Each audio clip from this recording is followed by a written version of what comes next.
Good evening.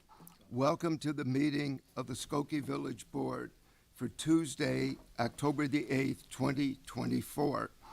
This evening, we will be led in the Pledge of Allegiance by Village Clerk Manal Desai. Please rise for the pledge. I pledge allegiance to the flag of the United States of America and to the republic for which it stands, one nation, under God, indivisible, with liberty and justice for all. The meeting will come to order, and the clerk will please call the roll. Trustee Sutker? Here. Trustee Robinson? Here. Trustee Kuhn? Here. Trustee Johnson? Here. Trustee Pierce-Lovan? Here. Trustee Klein? Here. Mayor Van Dusen? Here, we have a quorum. Next item on the agenda is approval of the consent agenda for this evening's meeting. Motion is in order. Pierce-Lovan, seconded by Trustee Klein. Is there anything on the consent agenda anybody wants to have removed?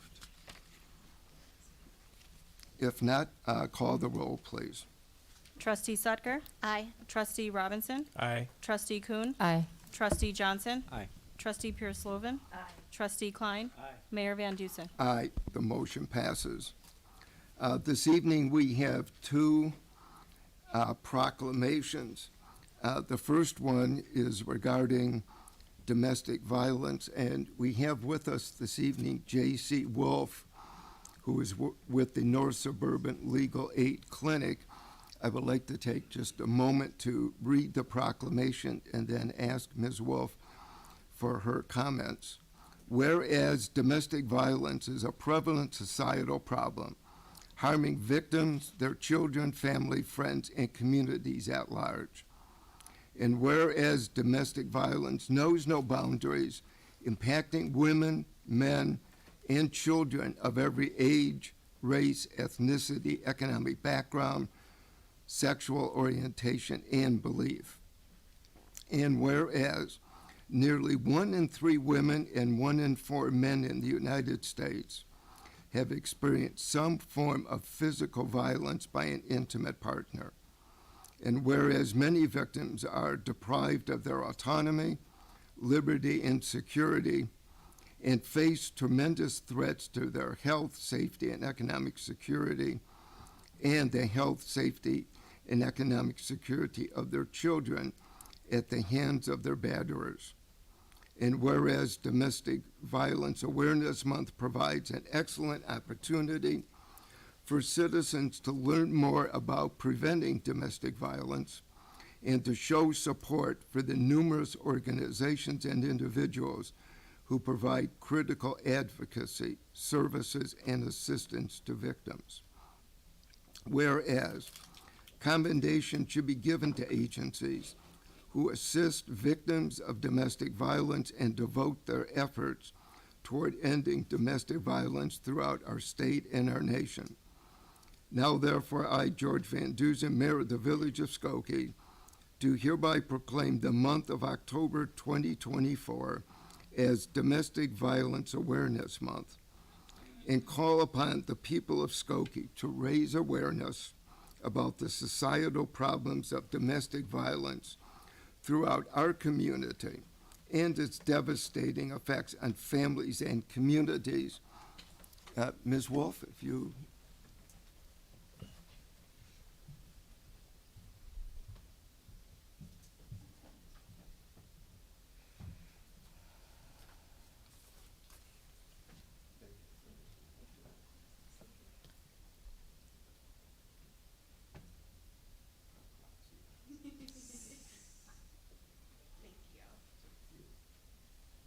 Thank you, Mayor and Trustees. My name is J.C. Wolf, and I'm one of the domestic violence social workers at North Suburban Legal Aid Clinic. NSLEC provides accessible, quality, equitable, free legal services in the areas of domestic violence, housing, and immigration. I would love to start us off by sharing a story that highlights our work and the importance of Domestic Violence Awareness Month. One of our clients, a mother of 2, faced a difficult situation when her then husband, grappling with substance abuse, threatened her life. Police intervention led her to seek an emergency order of protection. She came to NSLAC needing to help to secure a plenary order of protection to safeguard her and her children. Despite her abuser hiring a lawyer to oppose it, our dedicated attorney successfully obtained a 2-year plenary order of protection for her and her children. We also connected her with our social worker for housing support and provided guidance on her abuser's pending criminal case. Throughout every step, NSLAC supported her with empathy and expertise. Right now, people you'd least expect are experiencing domestic violence. The rates are too high to assume otherwise. For survivors, there's no peace or sanctuary. Their abuser, whether a partner, parent, roommate, or classmate, makes them feel small, unloved, and unsafe.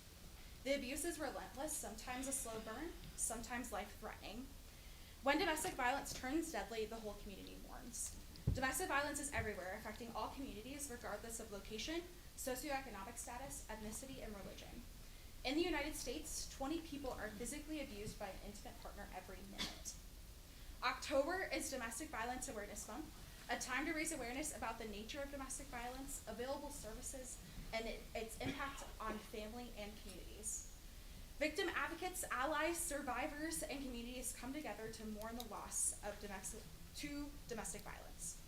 Awareness should be raised not just this month, but every day as abuse occurs constantly. Domestic violence impacts the whole community. The more we discuss it, the more we bring this epidemic out of the shadows. As a reminder, domestic violence includes physical, verbal, emotional, and sexual behaviors used to gain power and control over a person. A survivor may feel trapped due to financial dependence, self-blame, or lack of knowledge on how to escape. NSLAC offers a way out. Our trauma-informed attorneys, social workers, and staff provide confidential legal counsel, free representation, and compassionate support to help survivors achieve safety and independence. So, let's truly see each other and connect more and recognize our shared humanity. Survivors of domestic violence endure constant struggles in the most sacred places and needs us to start by seeing them. Thank you for your support, for recognizing Domestic Violence Awareness Month, and for helping make our communities safer for all. Thank you.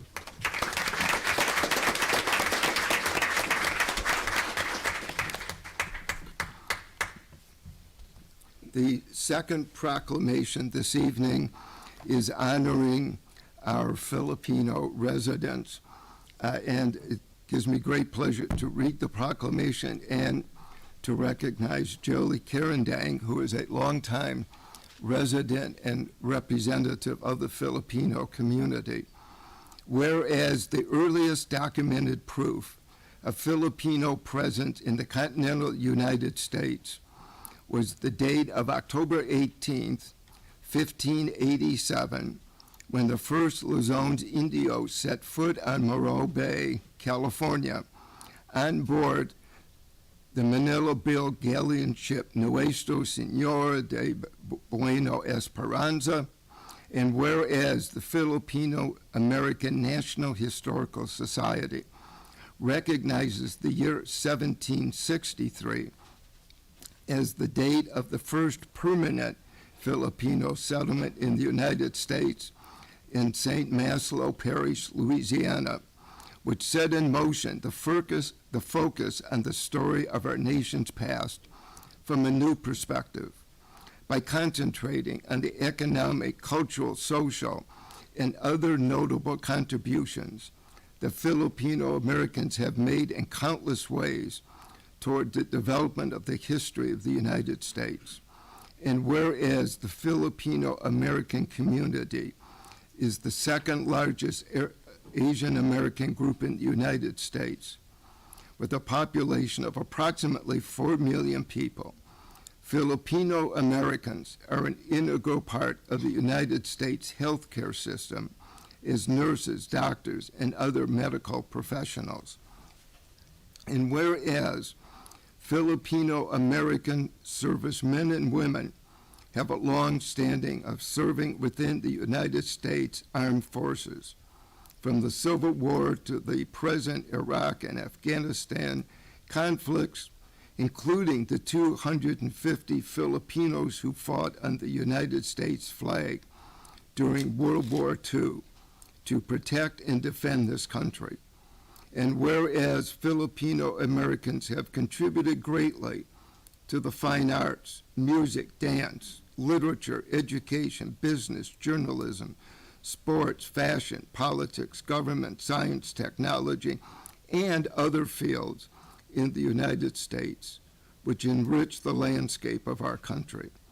And whereas efforts must continue to promote the study of Filipino American history and culture, as mandated in the mission statement of the Filipino American National Historical Society, because the roles of Filipino Americans and other people of color have been overlooked in the writing, teaching, and learning of U.S. history.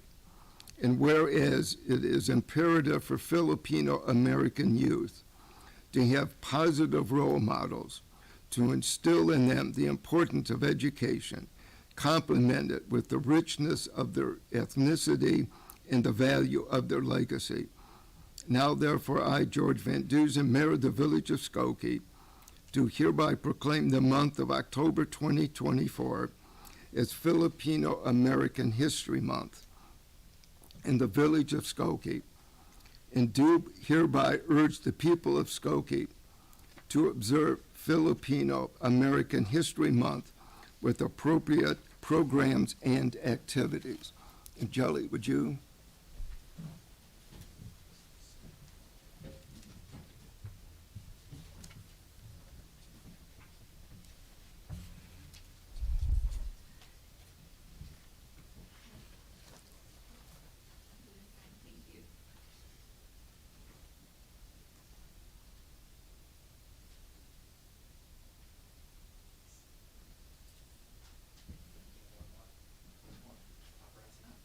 Good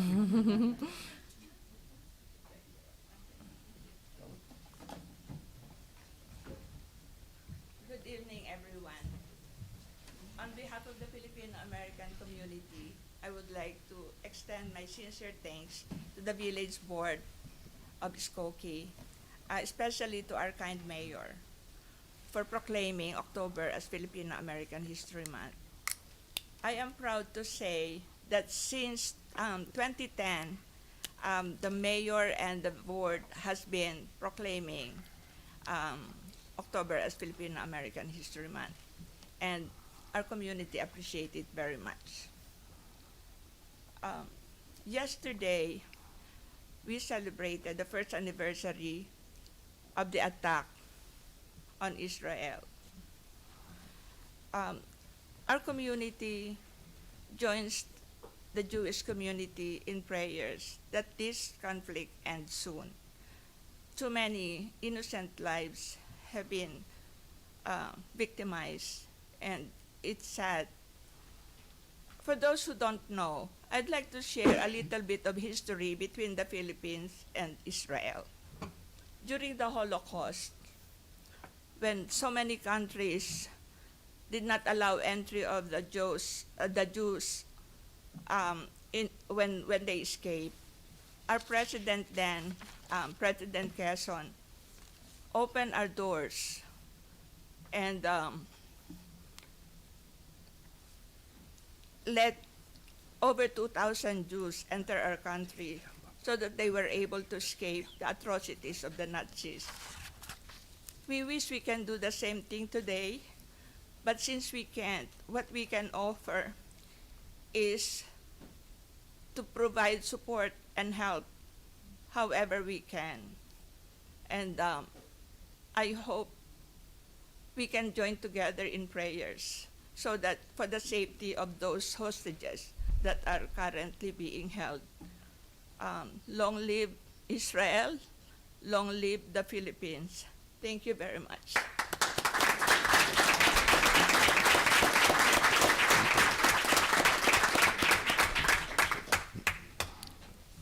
Thank you very much.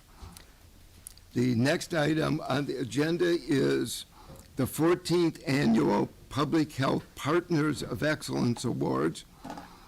This evening we have with us Dr. Edward Lynn, who is Chairman of the Board of Health, and with him is Mike Charlie, the Director of the Village's Health and Human Services Department, and it's not in the script, but I would like to point out to everybody, it's a point of pride of the village. We are only one of 5 municipalities out of the 1,290 plus municipalities in the state of Illinois that has a full-time board-certified health department. And thank goodness. During the H1N1, during COVID, and numerous other problems, the health department is always, along with the Board of Health, has always led us. So thank you very much, and we look forward to the award ceremony this evening. Well, to the mayor, thank you for that warm introduction, and good evening, everyone. My name is Mike Charlie, and I am the Director of Health and Human Services for the Village of Skokie. And alongside me, the co-host for this award show tonight is Dr. Lynn. He's our chair of our Board of Health. So and I want to thank him for being here tonight also. So we are gathered here tonight for the 14th Annual Public Health Partners of Excellence Awards. In Skokie, we're fortunate to have so many individuals and organizations dedicated to improving the health and well-being of our community. These are people who generously give their time, expertise, and compassion to make Skokie a healthier place to live. Tonight, we're celebrating 3 individuals who embody this spirit. They have gone above and beyond, not only serving our community, but transforming lives. They remind us that public health is about more than just policies and programs, which we have a lot in Health and Human Services. It's really about the people and the people of Skokie. Now let's begin by introducing our remarkable honorees, starting with 2 dedicated volunteers from our Senior Health Insurance Program. I'd like to invite Deborah Gradinsky and join us at the podium. They're all in the back. Come on up.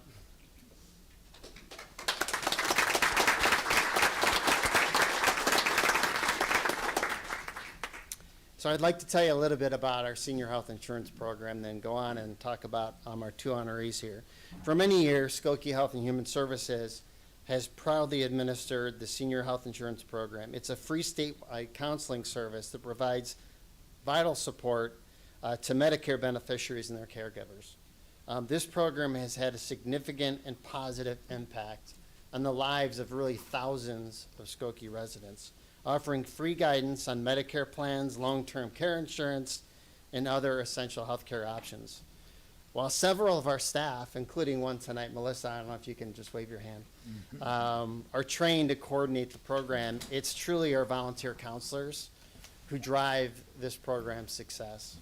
Without a doubt, they are the backbone of the Senior Health Insurance Program, and their tireless efforts have made this program an invaluable resource for Skokie residents. So first, first honoree is Deborah Gradinsky. So she's parked right here next to Dr. Lynn. I'd like to tell you a little bit about Deborah. Deborah has been a devoted volunteer for over 9 years. She dedicates one morning each week to providing personalized counseling and leads monthly Medicaid 101 sessions at Oakton Community Center. Deborah's attentive and thoughtful approach to each client's unique needs, along with her focus on accuracy and clarity, has made her a trusted advocate in the community. Her dedication has earned her widespread praise, and we are incredibly fortunate to have her as part of her team. I actually stopped by because I see her once a week. She's like having another employee, although I don't really have to do anything with her because she's so wonderful. But I asked her the other day, I said, how many people do you think you've helped over the years? And she did say thousands. So it's amazing over 9 years for what she's done. So please join Dr. Lynn and me in recognizing Deborah as we present her with this well-deserved award. She gets this nice plaque that she can put up at home. Maybe when she has Zoom meetings, everyone can see her. Thank you.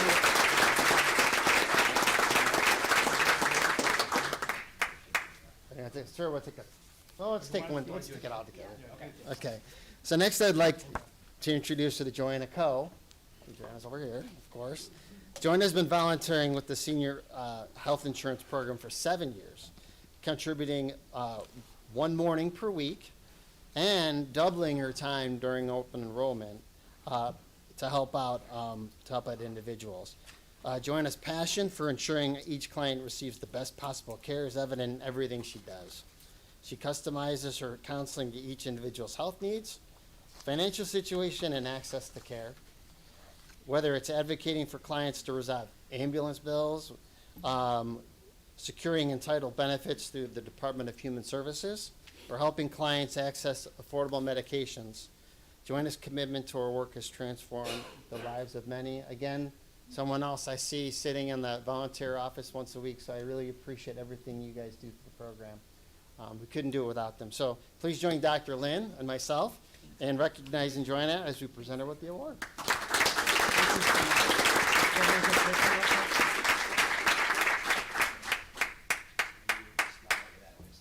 Okay. Oh, no, you're good. Your word. That's perfect. Okay. And don't forget to tell everybody over 65 that open enrollment starts October 15th, and they should check their Medicare, okay? And they can make an appointment at the village. Commercial break. So we have one more honoree tonight, and I'd like to invite Sybil Yao to come on up here. So let me tell you a little bit about Sybil, although it's a lot of it. So, and I apologize for a full page of notes here. I know there's a lot of important business tonight. So Sybil has been a proud resident of Skokie for over 34 years now. In recent years, she has generously dedicated her time and expertise to improving the health and well-being of our community. Her journey began in 2020 when she joined the Board of Health. With over 40 years of experience as a registered nurse, Sybil sought to make a tangible difference in her community through her volunteer efforts. In 2022, she volunteered to help update the Skokie Environmental Health Sustainability Plan, and that same year she was appointed by the mayor to be vice chair of the Board of Health, where her leadership has been instrumental in several key initiatives with the Board of Health. Her dedication to health equity shines through her work also with the Skokie Health Equity Network, where she serves on the steering committee and co-chairs the Access to Healthcare Action Team. From presenting earlier this year at the Skokie Health Symposium and developing a prenatal care flyer for early pregnancy support, Sybil's contributions have been numerous and impactful. Recently, she volunteered with one of our staff members to tour all 3 of Skokie's federally qualified health centers, engaging with staff to gather insights on linguistically appropriate care, prenatal programs, and behavioral health services. And all that information she gathered, then she presented to other community public health stakeholders. Additionally, when our senior reassurance program was left, we didn't have a coordinator for the summer. And lo and behold, she was in the office. She's like, I think I can do that for a couple months. Well, she did, and she came in and she ensured that for those couple months, we had someone to reach out to our seniors during the summer. So Sybil's selflessness and leadership continue to make a lasting impact on Skokie. I am deeply grateful for her invaluable contributions to the health of our community. Please join me in presenting this well-deserved award to Sybil.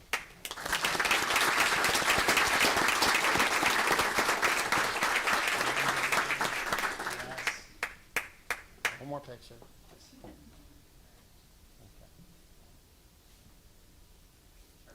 Okay. And I just have a closing statement that I want to extend my heartfelt thanks to all 3 of these individuals. We don't necessarily solicit for volunteers. The volunteers end up coming to us often and offering their assistance. And these 3 individuals over the years have been absolutely wonderful and kind and caring, and they mean a lot to the Health and Human Services Department, so I want to thank them. So, that's it.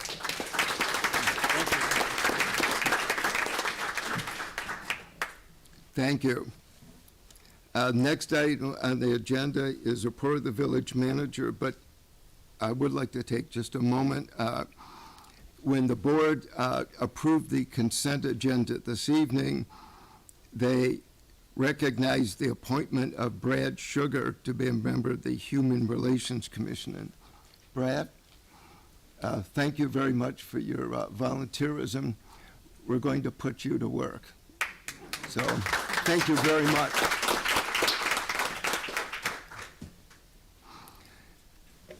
John Lockerbie. All right. Thank you, Mayor Van Duzen and Village Board, and good evening, everyone.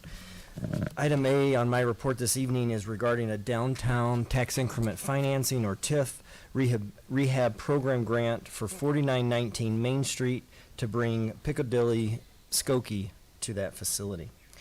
Piccadilly LLC recently signed a lease for the 25,900 square foot property at 4919 Main Street to develop a membership-based indoor pickleball facility with 11 full-size courts, a half court for training, and on-site parking. The property owner, Mark McCracken, who's here this evening, and Piccadilly LLC, who also has several representatives here this evening, have requested financial assistance under the village's downtown TIF rehab program. The grant is essential to convert the space from a prior manufacturing business to a destination recreation use. Many of us realize that pickleball is a very fast-growing sport that many people enjoy. The property has been vacant since 2020, when the former printing and manufacturing occupant, PS Greetings, closed. The use will build on compatible activities happening in the Main Street corridor and benefits from the proximity to the CTA Yellow Line and Skokie Valley Trail. It is also a prime downtown location adjacent to the Illinois Science and Technology Park. The age and condition of the building requires significant investment for any occupancy to occur. The construction cost for the interior and exterior rehab of the space is estimated at $1.27 million. Capital improvements will include mechanical improvements to all systems, sprinkler and fire alarm upgrades, HVAC improvements, the addition of bathroom facilities, exterior enhancements to achieve a storefront appearance, and floor restoration. Additional construction costs for improving the parking area, pavement, and drainage have not yet been estimated. The construction budget does not include other necessary costs such as furniture, security cameras, network cabling, and the like, which is estimated around an additional $120,000. Before Piccadilly can begin the interior rehab work, the owner is required to remove an existing overhead crane that remains from a prior industrial use. The crane removal cost is $81,250. The TIF grant being requested is to cover the cost of the crane removal and provide up to $125,000 to Piccadilly LLC for eligible costs associated with both the interior and exterior rehab of the property. I concur with staff's recommendation and respectfully request Mayor and Board approval of Downtown TIF Rehab Program Grant estimated at a not-to-exceed amount of $206,250 to Piccadilly LLC. A motion would be in order. Trustee Sucker, seconded by Trustee Robinson. Would like to introduce, I think I see a familiar face sitting in the back. Chris Canning Chris, I thought I saw you hiding back there. Chris is representing representing Piccadilly this evening. He's the former mayor of Wilmette, distinguished former mayor of Wilmette, I should say. Are there any comments or questions? Trustee Kuhn. Yeah, given the popularity of pickleball, I think this is a great use of the space, and I'm really excited to see this be a destination center at Skokie, as we know there is a large following within Skokie. Yeah, I was just going to do the same and just express how fun it is for us to be able to move in this direction, and looking forward to the continued development of that area. Call the roll, please. Trustee Sutker? Aye. Trustee Robinson? Aye. Trustee Kuhn? Aye. Trustee Johnson? Aye. Trustee Perslovan? Aye. Trustee Klein? Aye. Mayor Van Dusen? Aye, the motion passes. Items B, C, and D were approved as part of tonight's consent agenda, and that completes my report. Thank you. Next item is report of our corporation counsel, Michael Lorge. Thank you, Mayor, trustees. Good evening, everyone. Item A is a resolution which is on the agenda for adoption tonight. This resolution will approve that the village enter into 2 intergovernmental agreements with the Metropolitan Water Reclamation District. They pertain to a grant of easements on the MWRD properties for the maintenance and repair of existing storm sewers. The previous easement agreements that have been in effect for many years have expired. These agreements are substantially the same, and it will be in effect for the next 25 years. Mayor, I request board action on this resolution tonight. A motion would be in order. Trustee Klein, seconded by Trustee Sutker. Are there any comments or questions? If not, call the roll, please. Trustee Sutker? Aye. Trustee Robinson? Aye. Trustee Kuhn? Aye. Trustee Johnson? Aye. Trustee Pierce-Lovan? Aye. Trustee Klein? Aye. Mayor Van Dusen? Aye, the motion passes. Mayor, that will then conclude my report for tonight. Thank you. There is one matter of unfinished business. I believe Trustee Kuhn has something. Yes, thank you, Mayor. Mayor, at the last board meeting, there was a discussion regarding the salary of elected officials. And within that context of conversation, we were focused on the trustees, the clerk, and the mayor's position. As with the trustee position and the mayor's position being part-time, and many of us not relying on that as our full source of income, I am satisfied with no changes in that respect. We are in a unique position with the clerk's salary where there is salary compression going on between the deputy clerk and the clerk's position, and I would like to revisit that conversation and allow for a COLA adjustment for a full-time paid position. So I do move to place on our next agenda a motion to amend the ordinance previously adopted concerning salaries of elected officials commencing on May 1st, 2025, which was adopted at our immediately previous village board meeting held on September 16, 2024. My motion is to insert a provision that the salary of the village clerk shall be $89,610 commencing May 1st, 2025, and to include that the salary shall increase each year pursuant to the consumer index price of all urban consumers, but not in excess of 3% per year. My motion does not affect any of the salaries of the other elected officials. Is there a second to the motion? A second by Pierce-Lovan. If this motion passes, it'll be on the agenda for the next board meeting. And I believe but when it comes up at the next board meeting, it would require a 2/3 majority.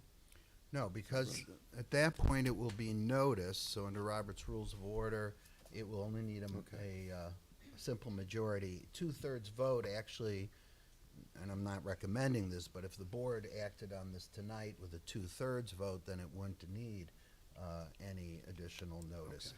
But our belief is that it should have notice, and that's what we would be doing by this action tonight, and then the actual matter would be on the agenda for the next meeting. If we want to clarify timing, I can, if you'd Sure. like. I think it'd be a good idea. So we should understand that under state law, salaries for elected officials must be established 180 days prior to the date that the elected officials will take office.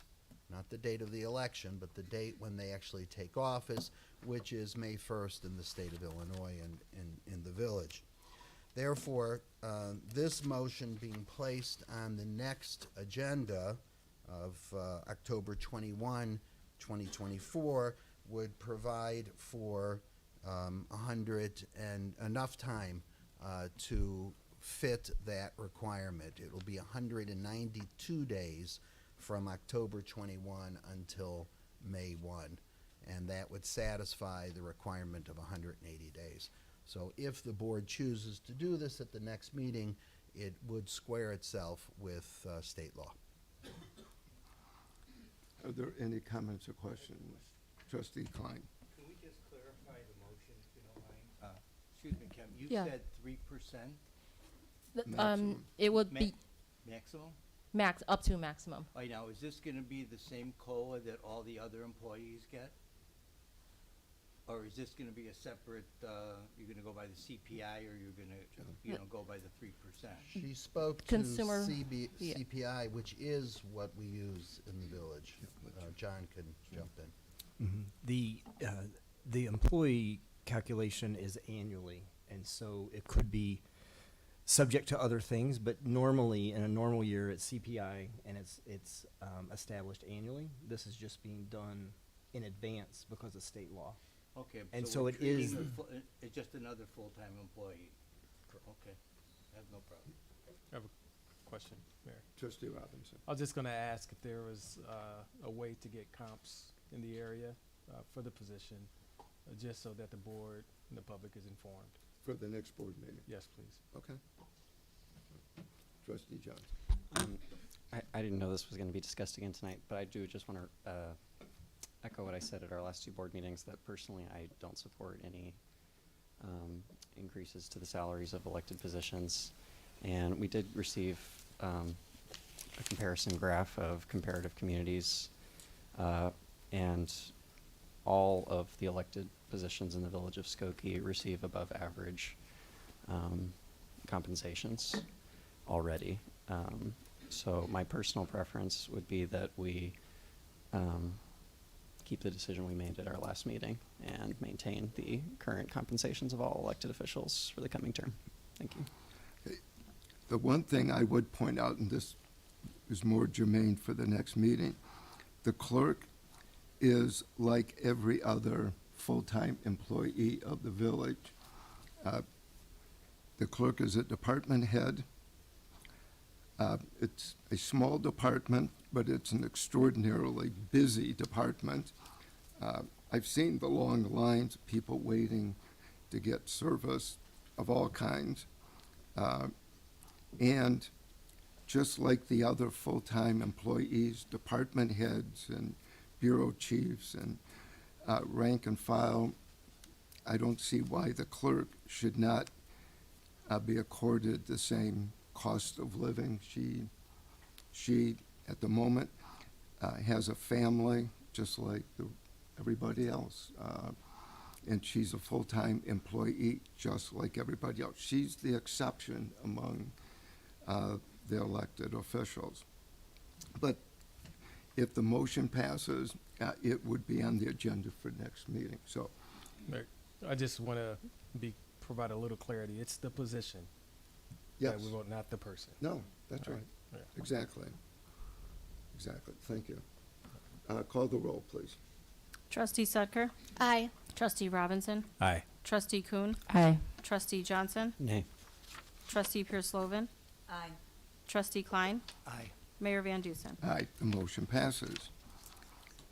I thought for sure, oh, I have I'm something sorry. under new business, if that's okay. Okay. Thank you. Thank you, Mayor. Before I begin my remarks, I want to first acknowledge the Skokie Police Department once again. There was a large event in Skokie yesterday of 1,200 people gathering, and Skokie was beyond prepared. Our police were courteous, they were professional, and people from outside the village really had a lot to say about that. And Chief, thank you for your service and all the people who were involved. I know it was a large undertaking, but we really excelled at what you do in your department. Thank you.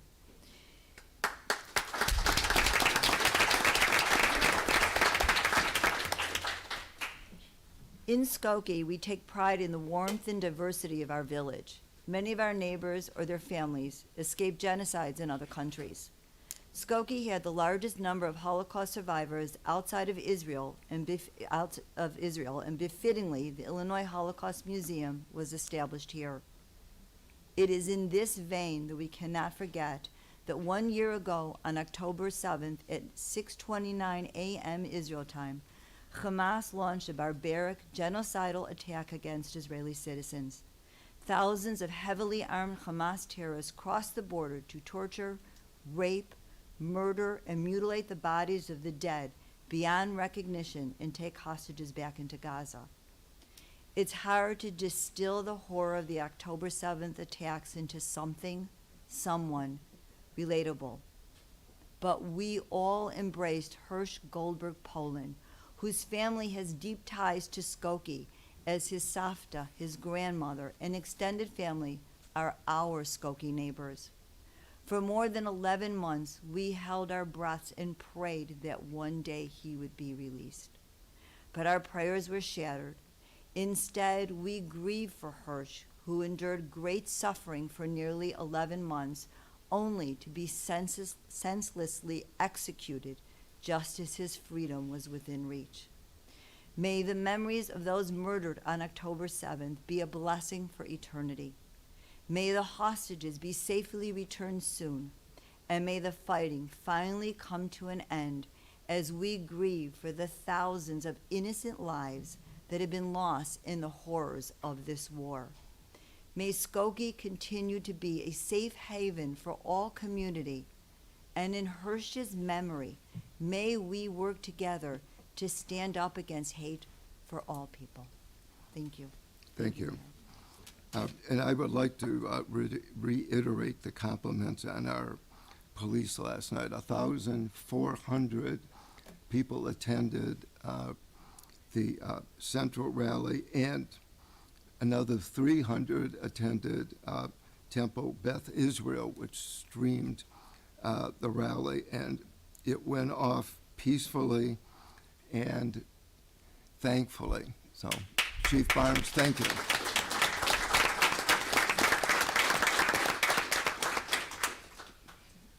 I thought most of you were here for the Metropolitan Water Reclamation resolution. Guess I was wrong. Next item on the agenda is 2 Plan Commission reports regarding the same subject. Before we begin, knowing of the interest in this, I would like to just outline the procedure so everybody will be acquainted with where we are going. Paul Luke and Johanna Neiden will present the Plan Commission's reports.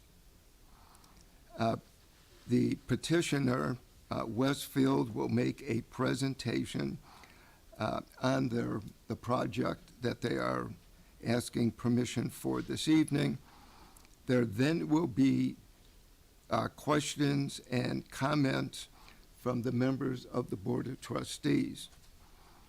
Once the board has completed its questioning, any preliminary comments they wish to make, we will ask people in the audience to please come up to the microphone, kind of in a queue, please. Each person will be accorded 3 minutes. I will try to be very respectful of your 3 minutes, but also a little stern, because I want to make sure that the first speaker has the same amount of time as the concluding speaker. So everybody will be given 3 minutes. We would ask you to please give us your name. No address is necessary, but we would like your name for the record. Once that is completed, I will then ask the board if there are any final comments.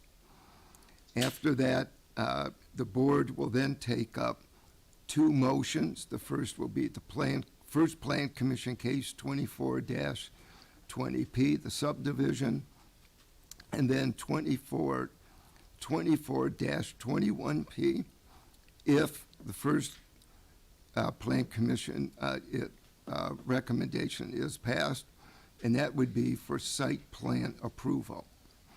So with that, Chairman Luke. Thank you, Mayor, and members of the board. What I'll do is I'll present both cases without a pause. The first case is case 2024-20P, a request for subdivision. At the August 15th meeting of the Plan Commission, we reviewed the request of Old Orchard Urban Limited Partnership and Illinois Limited Partnership to subdivide 2 existing lots into 6 lots in an R1 single-family zoning district, a B1 service commercial zoning district, and a B4 regional mixed-use zoning district. Lot 1 will contain most of the existing portions of the Old Orchard Shopping Center that the petitioner currently owns, as well as the hotel building proposed in Phase 2B of the development. Lot 2 will contain Phase 1 of the mixed-use planned development that the petitioner is proposing in the companion case 2024-21P. Lot 3 will contain the B1 zone parcel that is located at the northwest corner of Gulf and Laverne Avenue at the south end of the stormwater retention basin. Lot 4 will contain the remainder of the land occupied by the basin. Lot 5 will contain a portion of the parking lot and driveway on the west side of the shopping center. Lot 6 will contain the retail residential mixed-use building that the petitioner is proposing in Phase 2A of the development. The subdivision will also include a 20-foot wide, at its maximum width, dedication for right-of-way along the south side of Old Orchard Road, as well as an additional irregular-shaped dedication to the southeast corner of Old Orchard Road and Laverne Avenue. Both dedications are located within the jurisdiction of the Cook County Department of Transportation and Highways. No interested parties spoke regarding this case. Moving on to case 2024-21P, this is the site plan approval. Also at the August 15th meeting of the Plan Commission, we reviewed the request of Old Orchard Limited Partnership and Illinois Limited Partnership to amend the existing site plan approval for a planned development for a multi-based modification at Westfield Old Orchard Shopping Center in R1 Single Family Zoning District, a B1 Service Commercial District, and a B4 Regional Mixed Use Shopping Zoning District. Staff further recommends that the following items of relief be granted in Village Ordinance Number 12-1-Zebra 3876 to be incorporated into the new site plan approval as follows. A, Section 90-36 will allow the redevelopment of the subject property without the provision of a 5 feet wide public sidewalk along Laurel Avenue. B, Section 118-122, Subchapter C, to allow more than 40% of the required front yard and more than 50% total lot area to be covered by impermeable surfaces in the R1 district. C, Section 118-212D, to not provide parking spaces in valet parking areas as shown in the proposed valet location and travel paths drawings that have open access to an aisle or driveway. D, Section 118-212, Subchapter I, 1, to allow curbing for the surface parking to be set back 1.5 feet from Old Orchard Road right-of-way rather than the required 6-foot minimum. And in E, Section 118-217, Subchapter C, Part 3, to allow parking in the required front yard and side yard in an R1 district. The proposal includes, in Phase 1, the demolition of the existing retail space at the northwest corner of the shopping center, located at 4963 Old Orchard Center and 4999 Old Orchard Center building, and the construction of a 5- and 7-story mixed-use building in separate masses, connected by multiple bridges and common areas. That will contain retail and restaurant uses in up to 425 multifamily residential units and residential amenity space, reconfigure internal driveways, and a new outdoor common area event space. Phase 2, the demolition of the existing retail space to the east of Phase 1 at 4999 Old Orchard Center, Building H. The construction of a 7-story mixed-use building that will contain retail and restaurant uses, 250 residential uses, residential amenity space, a large and a parking garage, along with an 8-story mixed-use building that will contain retail and restaurant use and a 200-key hotel, or up to 125 residential units and reconfigured internal driveways plus any relief that may be discovered. The background. The 7-story Phase 1A South portion of the building will be located at the northeast corner of Laverne Avenue and the Orange Garage Drive. The structure will contain first-floor retail along its east side, 209 residential units occupying floors 1 through 7, and an internal courtyard. A 5-story Phase 1B North portion of the building will be located at the southeast corner of Old Orchard Road and Laverne Avenue. The structure will contain retail space at the southwest corner of the first floor, 196 residential units occupying floors 1 through 5, and an internal courtyard. Residential occupants of both structures will utilize designed parking areas within the existing orange garage. The 7-story Phase 2A building will be located at the southwest corner of Old Orchard Road, and the west road will contain first-floor retail along its south side, 201 residential units occupying floors 1 through 7, an internal courtyard, a surface public parking lot, and a private parking garage. An 8-story Phase 2B building will be located at the south side of the North Ring Road and directly south of Phase 2A. The building will contain a hotel, associated amenities, spaces, an outdoor terrace that includes a dining area and in the hotel's pool, and a first floor retail space. Hotel guests will park in the orange garage.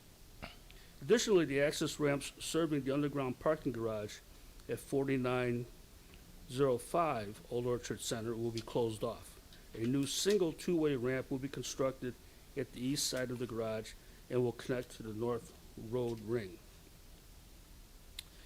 The following additional changes are updates from the staff report, and conditions are based on discussions at the Plan Commission meeting and clarifications and refinements of the existing conditions. The staff report dated August 15th noted that the project is not subject to the village inclusionary housing ordinance, as the application came in prior to the adoption of the ordinance. At the Plan Commission meeting, Urban Limited Partnership stated that is their intent to include a portion of Phase 1 and Phase 2 housing units as affordable, with 3.5% of actual housing units based will be leased at 60% and 80% of AMI. In the following up discussion with the staff, applicant affirms efforts will be made to distribute units equally across the AMI levels for at least 25 years. The additional condition addresses affordable housing and will be included and is reflected in condition number 3. The activity associated with construction and drawings and engineering and coordination with the multiple entities is anticipated to take up to a year after village board approval. Based on this, an additional clause in condition number 4 has been added that allows the petitioner 12 months from the date of the site plan approval to initiate obtaining permits for Phase 1. Under condition number 27, clarification to the total acreage subject to future stormwater requirements was made. Multiple interested parties requested additional affordable housing at the meeting. A resident at the neighborhood to the north of the subject site expressed concerns with the safety of children walking and biking to Niles North High School. A business owner at Westfield Old Orchard Shopping Center stated that the petitioner had not notified her that her business would be needed to be relocated as part of the new redevelopment. The Plan Commission, in both cases, voted to approve on a vote of 8 ayes and 1 member missing, or 1 member absent. Thank you. I believe the petitioner will come up and make the presentation. I believe Stephen Fleur is her senior vice president. Donna Pugh is their attorney. Justin Pele is with Focus, the residential portion. And the general manager, Megan Akers, is Megan, there she is, hi Megan, is here with us, so. Oh, excuse me. Am I going to do this or? Okay. Can I make a brief comment about the Plan Commission report Yeah. before we move on? If you wish. I just want to add something that wasn't in the report and was not in our agenda packet or the meeting minutes of our Plan Commission, but in the vote of approval by the Plan Commission for this site plan approval, the motion to approve was made by Commissioner Scott Berman, and in his motion, he made a specific recommendation that efforts be made to look again at our affordable housing ordinance and to see if we can increase affordable housing at this site. I just wanted to bring that up just because that was a part of the motion that was made and voted on at the Plan Commission, but that information was not included in the meeting minutes for the Plan Commission or in our staff report. Thank you. Thank you. Ms. Pugh. Thank you. Good evening. I'm Donna Pugh. I'm a partner in the law firm of Foley and Lardner in Chicago. I've been fortunate enough to represent this property for 30 years and have seen a lot of changes, but nothing has been more talked about than getting mixed use at this property. Probably 15 years we've all been talking about that. So finally we are here with a plan that works for financially and fits on the property, and it's a great accomplishment. So a lot of people have contributed to that. Now, I just have a few technical points that I'd like to make so that you understand our presentation a little better. So who owns what? This is often confusing to people. A lot of the shopping centers do have a big anchor tenant like Macy's that owns their land and the parking field around. So this is actually quite typical, but I think I have something that can point, right? Maybe not. Okay, so the green, I guess we should have used two different shades of green, but the mint green is URW owned land. And by the way, feel free to interchange URW and Westfield. Stephen answers to anything. So URW, and it's still Westfield Old Orchard Shopping Center. So URW owned land is in the mint green, and really it's technically federated, but that's Macy's owns what I'll call yellow, and then the village owns the land underneath the Nordstrom garage. Was done way back when. I could give you a lot of stories about that, but that was a great help to getting the shopping center redeveloped quite a few years ago. So there's 3 different owners of Old Orchard, but all portions of the center share an easement. So you can, if you're in the office building and you're a doctor, you can park over in the Nordstrom garage or wherever you want to park. So it's all really one for the sake of counting parking spaces and who could park where. It's all one. Now, the next thing I wanted to show you is the subdivision, because I know it was being described, but it's probably very hard to visualize it.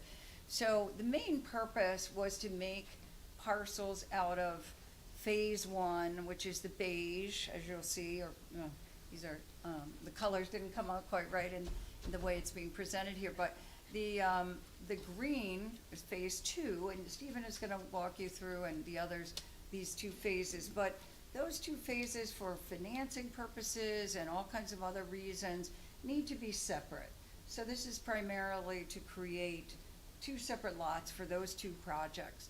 And then there was an idea to tidy up and put together quite a few of the lots that no longer serve a purpose.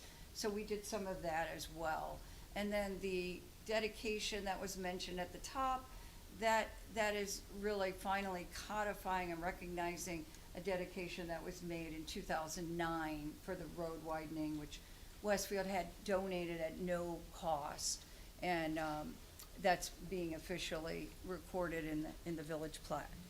Now, so this is the first, you have the 2 items, and that I understand, well, I guess I'd like to ask that they be consolidated for purpose of our presentation. Would that be okay? Sure. Rather than 2 cases? Okay. And then, of course, we're asking that the subdivision be approved.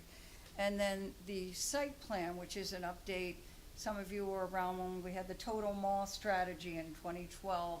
This is the last time we've redone the site plan.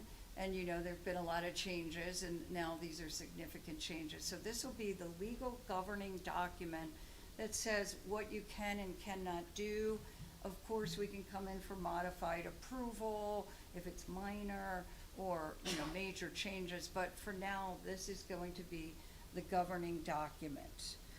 I mentioned about consolidating the cases. You know that we've received approval of the two bodies. So with that, I will introduce to you Stephen Floor, Senior Vice President with URW. Stephen? Oh, yeah. There we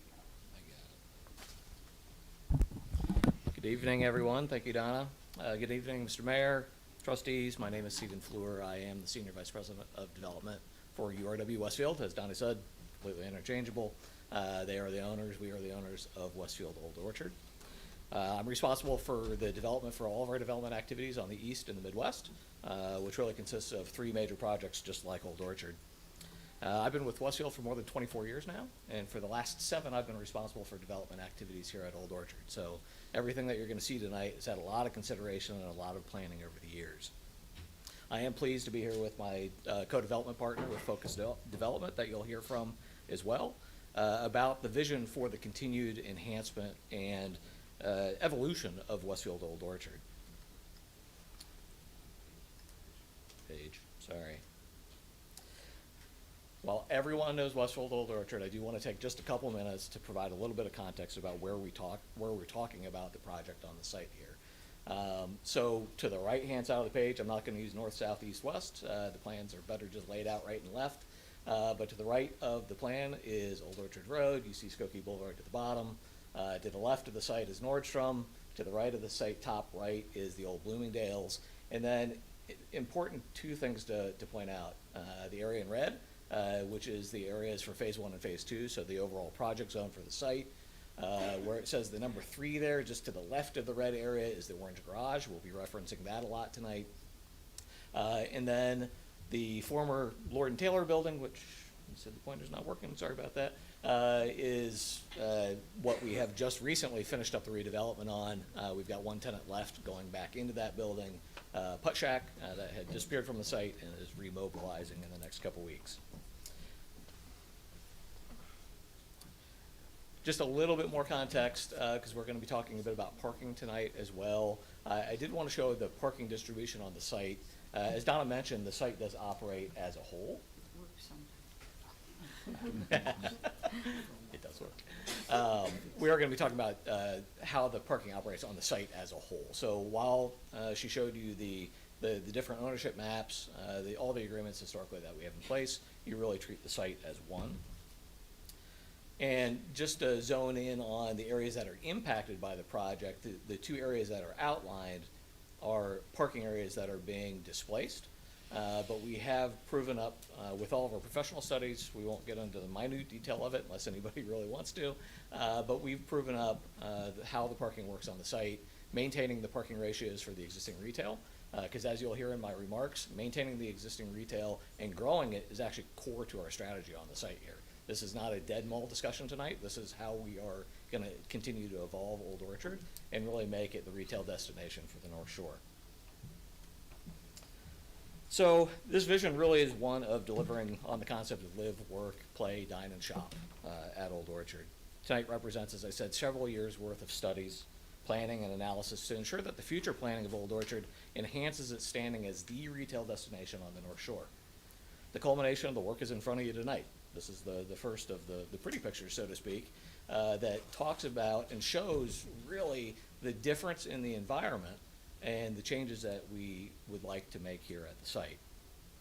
The projects will bring significant environmental improvements to the site, and that's really where I want to start. And it's really important to note some items about URW and our commitment to environmental improvements for the site. URW was recently named one of the top 100 most sustainable public companies by Time Magazine in the world.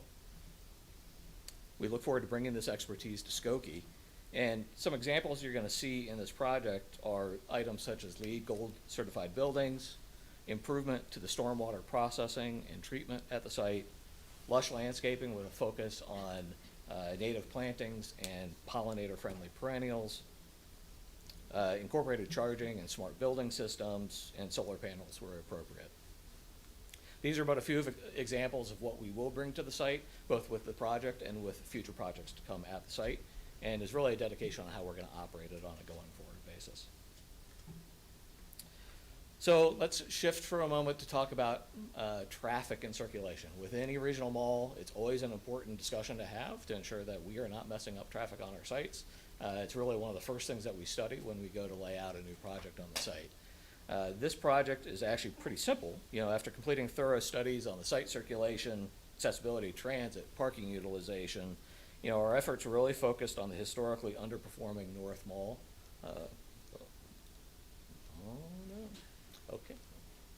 Okay. Top of the screen, North Mall. And essentially, for context, Bloomingdale's to Crate and Barrel is the North Mall here. I think everyone is aware. What the site sets out, or what this slide sets out to show is the existing circulation on your left, and then the future circulation plan on the right. As you can see, the future circulation is marked out in yellow on this slide. As you can see, the changes to the overall site circulation are relatively small in nature. There were a lot of studies done that we actually believe that these somewhat small changes to the site will improve circulation on the site by bringing our ring road traffic from going all the way to Laverne and bringing it inbound onto our inner ring road, allowing our retail customer the opportunity to continue to circumnavigate the site, which is very important in the regional mall world. We've had a number of discussions with your staff, with county staff, on the north access. Let's see if I can beg it to work. Not so much. So just to the right of the yellow, the north access there, it's not going to do it. I'll try. We had a lot of discussion about that intersection. That intersection exists today. Ultimately, the county has recommended that we close off the left turn lane from Old Orchard Road, making the left-hand turn into the mall at the north access. We have also designed that intersection that in the future, should a signal study warrant it, that we can install a signal there as well. So there's nothing about our design that we're going to show you tonight that would prohibit the installation of that in the future if the studies do call for that.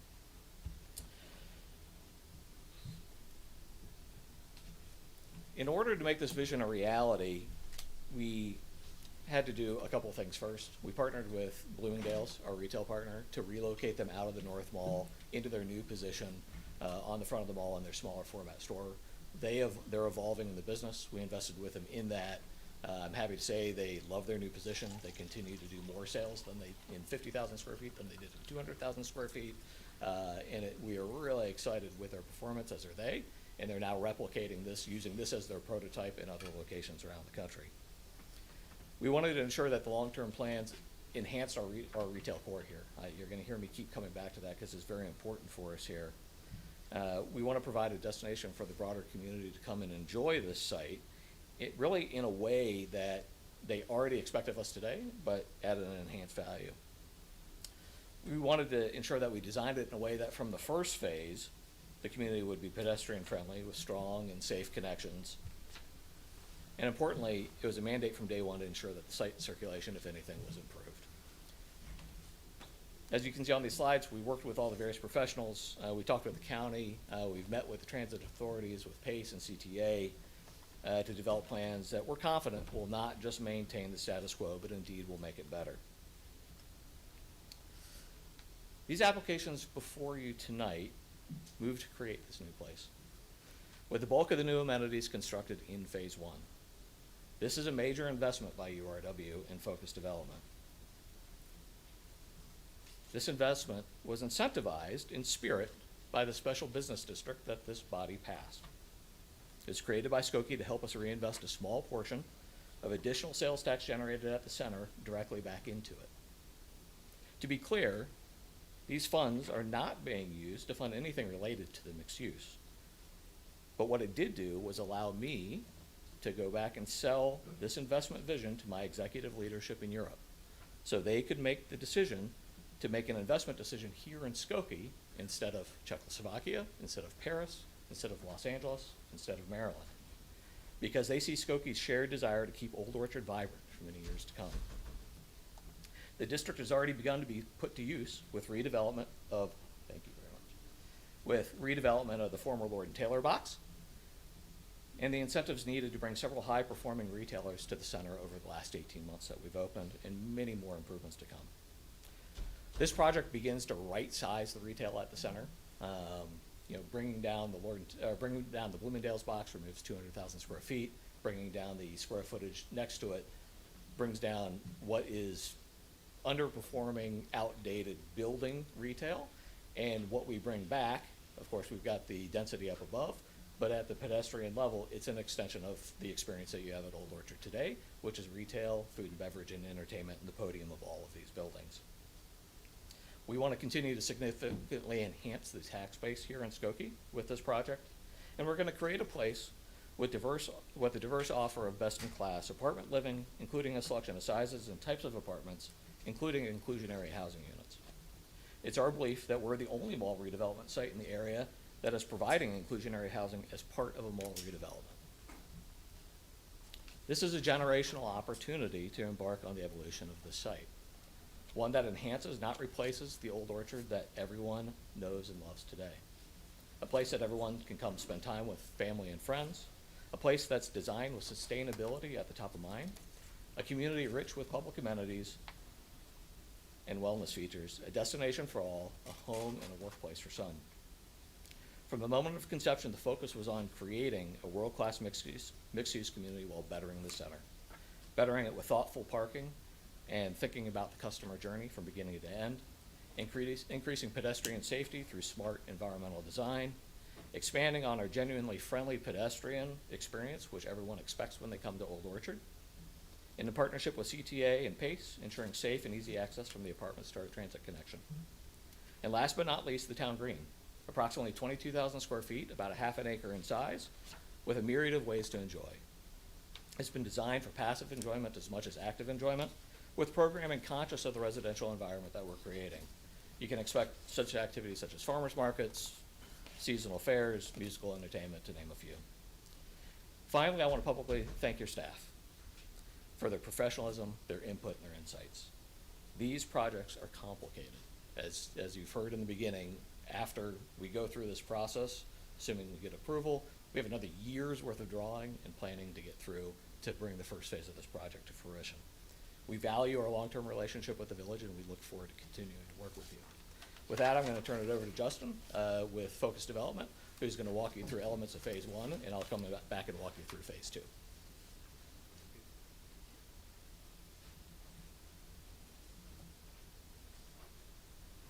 I get the pointer, so I'm pretty excited. Good evening, Mayor, trustees. I'm going to try to keep it brief because Chairman Luke and Stephen did such a great job. But my name is Justin Pillay. I'm Executive Vice President at Focus. We're based in Chicago. With me tonight is Vic Howell. He's Vice President of Development. He's running the day-to-day on this project. And then Tim Anderson, our founder CEO.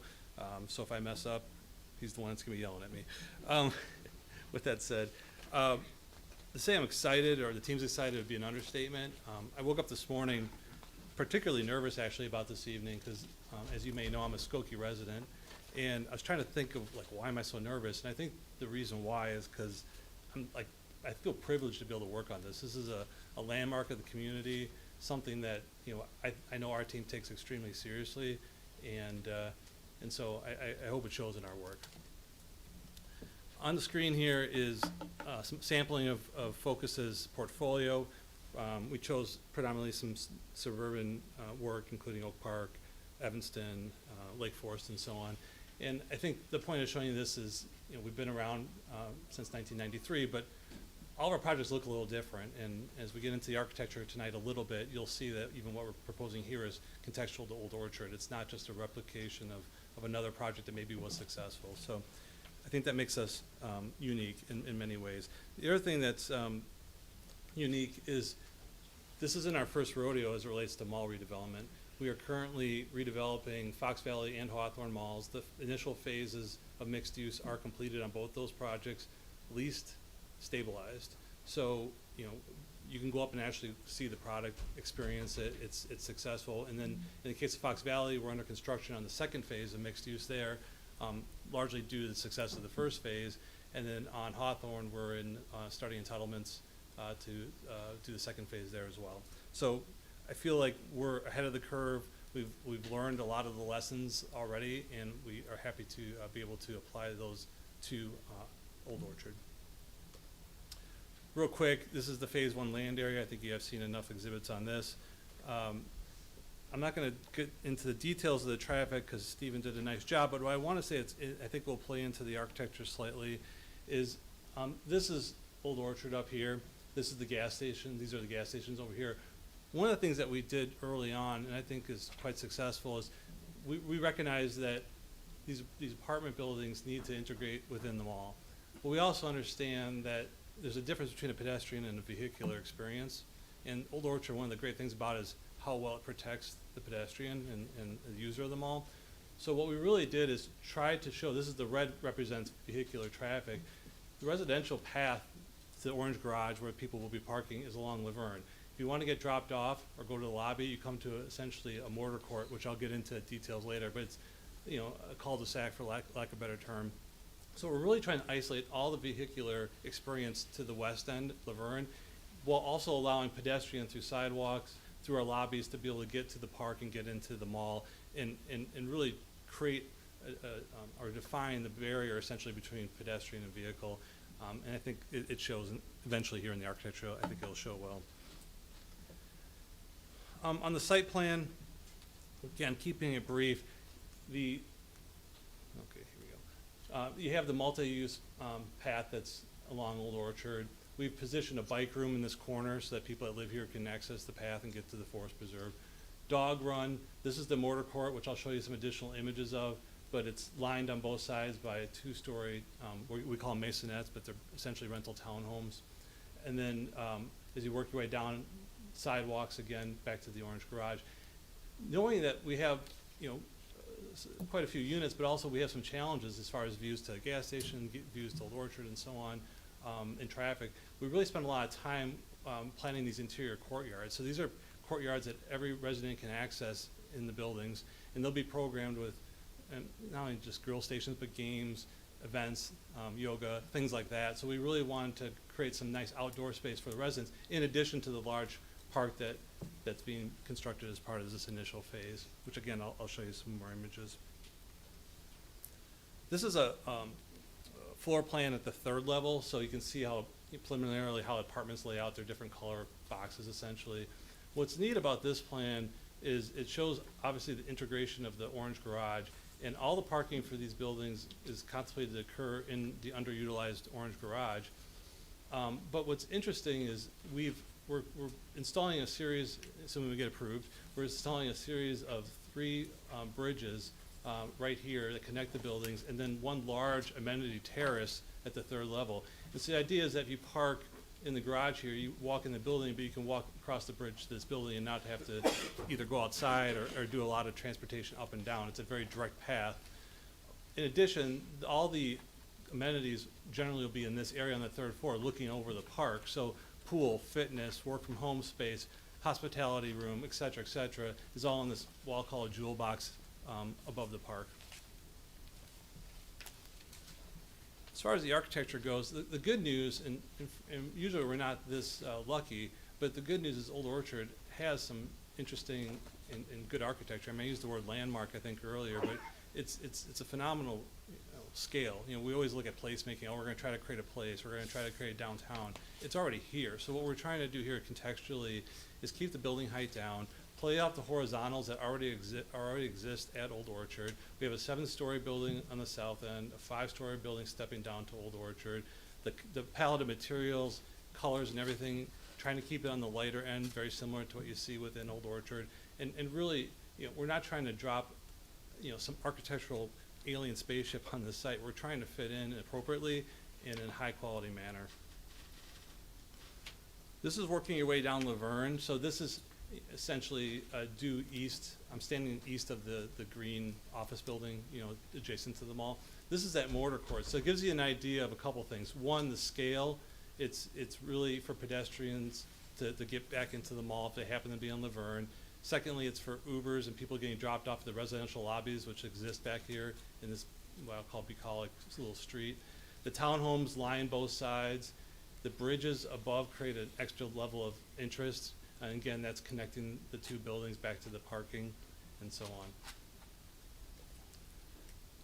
on. And then this is, you know, around the corner, around the block, I should say. This is standing in the park area, looking up at the amenity deck. So actually the pool, the fitness and everything is on the third floor. People can walk through here to get to the residential lobbies, to go back in here to those townhomes, to get into their apartments via an elevator, et cetera. And, you know, at the first floor is the retail that we're creating. This is the 22,000 square foot park that, again, we program for music and activities that would be both for the public and for the residents. A couple of things, I'll just go back to the pretty picture, I guess, because it's better than that. A couple of things that I want to hit on, and I'm just emphasizing what Stephen and others have already said. First of all, sustainability. We're, as a company, our culture, we are definitely on board with URW Westfield and their vision for sustainability at the site. The project will be LEED Gold. We have delivered on LEED Gold in the past. The majority of our projects, if not all of them in recent times, have been LEED Silver or better. And you know, we're fully committed to that.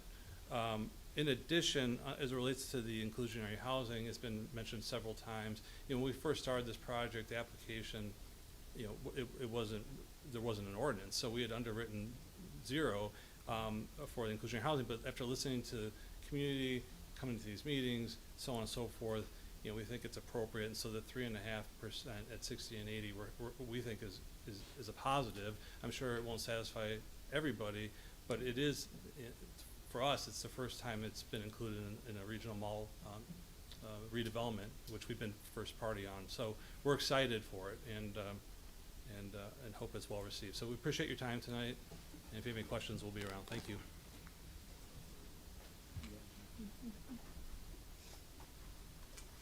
I promise to be brief as well, because we've taken you through a lot of this. As Justin said, a lot of exhibits tonight. Just quick contextual between phase 1 and phase 2. I do want to point out that there is an overlap shown between the two of those. That really is to show our commitment with phase 1, to ensure phase 1 fully expresses our full investment on the site with building the town green, with building all the community features.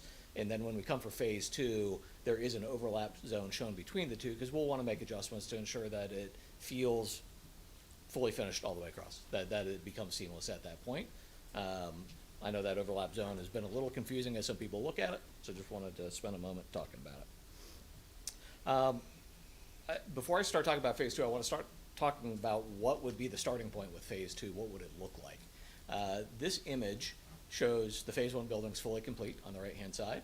And then in the massing here on the left, this is where Cheesecake Factory sits today, to give you some context on the site. So as you're coming down Old Orchard Road, you've got the phase 1 buildings, you've got the retail, and then you've got all of the town green space, which goes deep back into the site. We actually demolish some of the small shop retail that is near the Orange Garage as well. We did that early in our planning process to double the size of the town green to create an adequately sized community space. But this is the starting point before you get into phase 2. As we then move into phase 2, this begins to talk about circulation. Again, I'm not going to stay on here for more than a moment, but this shows kind of the first site plan with the phase 2 buildings, with the multifamily to the top of the screen and the hotel to the bottom. I'll get into those details in a moment. Now that I've got the pointer, I do want to point out that north access, and I'll show you in a couple of the visuals coming up. This is where the county is asking us to eliminate this left-hand turn lane, and that we've agreed to do a signal warrant study in the future, post both phases being completed. And if a signal is called for and approved by the county, we are more than happy to install it. So for the phase 2 buildings, similar to phase 1, this is showing the ground floor retail facing the common area and some additional multifamily units surrounding the rest of the building. This shows the podium of the hotel building with food and beverage and retail along the podium, as well as the lobby and the drop-off for the hotel. Differences between Phase 1 and Phase 2. Phase 1 does rely on the orange garage for parking for the multifamily. In Phase 2, the multifamily building will self-park. So it's got a fully wrapped garage that's contained within the building. This is also at level 3, similar to the Phase 1 buildings, with the amenity deck also facing down to the park, as well as the amenity deck for the hotel also facing down to the park. The hotel parking will rely on the orange garage, both through self-parking and through valet. Again, all indicated in our traffic study. And one thing I do want to point out about the hotel, and it was mentioned before in the planning board report, we do show on our application the optionality to convert the 200-key hotel to 125 multifamily units. The reason for it's fairly straightforward. You know, we're seeking the flexibility. It's simply a recognition that if the macroeconomic environment isn't such that we can complete a hotel deal, we don't want that to hold up the execution of Phase 2. So we would then pivot to multifamily. Obviously, if the site plan changes to a degree, we're going to be back before all the boards. So you can rest assured that if there's any major changes to the plans, we're back to Plan Commission and we're back in front of you. From a landscape plan perspective, again, this is really just the continuation and the finishing of what we begin with the town green to ensure that it blends seamlessly with the rest of the center. This is the multifamily building that sits in front. This is along Old Orchard Road. This is the north access period, and that north access that exists today will go through the keyhole of this building. So that when you go through this building from Old Orchard Road, you will then be on the ring road on the south side of this building, and the hotel sits here behind it on this particular plan. Reversing the angle to go to the other side of that same multifamily building, this would be from the ring road looking back through the building to Old Orchard Road. You can see the retail at the podium with the residential up above, and Phase 1 is here to the left. And then this is the hotel building with the amenity deck at level 3, looking down onto the town green here to your left, with the hotel keys up above. So, you know, finally, we've come to the end. You know, I do want to thank you for your time in reviewing this application tonight. The benefits to the future stability and growth of Old Orchard are numerous, and we look forward to continuing to be a vibrant and robust contributor to this community. Mr. Mayor and members of the board, I respectfully ask for your approval of these applications, and we look forward to answering any questions you may have. Thank you. Members of the board, comments or questions? Trustee Robinson. I've got some comments. Thank you. I wanted to first thank the Plan Commission under the leadership of Paul Luke, the commissioners and village staff, especially Johanna, for your diligence, persistence with this project and walking it through from its inception. I think it's an amazing project, has a lot of promise, especially with the sustainability and accessibility efforts, which I think will provide just vitality in our community. I do know that timing is everything, and many months ago I did insist that we have some listening sessions about inclusionary housing with the goal to ultimately have that law to mandate inclusionary housing with new construction. We finally got the ordinance across the line, thanks to the board for their support. And I know it's not perfect. I mentioned that before. It's actually pretty watered down, but nevertheless, it now exists, so we can move forward. I look forward to the work of the Sub-Housing Commission or Committee, who will help collaboratively guide and inform the board with this work. And I know Focus, you didn't have to do it, but you did provide some inclusionary housing options for our residents. You heard and saw the spirit of our desire, even if it's 3.5%. I appreciate it, and I hope there's more people who do appreciate it. Finally, I look forward to watching the transformation of the mall in the future. Thank you, Mayor. Thank you. Trustee Johnson. I just want to build off those comments. Since we're talking about our inclusionary policy, we do have an inclusionary policy on the books. It is watered down. It's not as great as it should be, but it is on the books. And it was in the works basically a year before the application for this redevelopment project was submitted to village staff earlier this year. I think I, like many people in the community, would like this project, especially since this is truly the largest residential project that has come before the board in many years, to comply with our new inclusionary housing policy. So I do want to make a motion. I move that as a condition for this development's approval, that the petitioners comply with the village's inclusionary housing ordinance and ensure that at least 7% of new residential units be designated at affordable rates. Motion dies for lack of a second. All right. Then, if that has died, I would like to explain myself for why I will be voting against this project tonight. I cannot even consider voting for this redevelopment if it does not comply with our new inclusionary housing policy. And I'm saying this for really two big reasons. First is that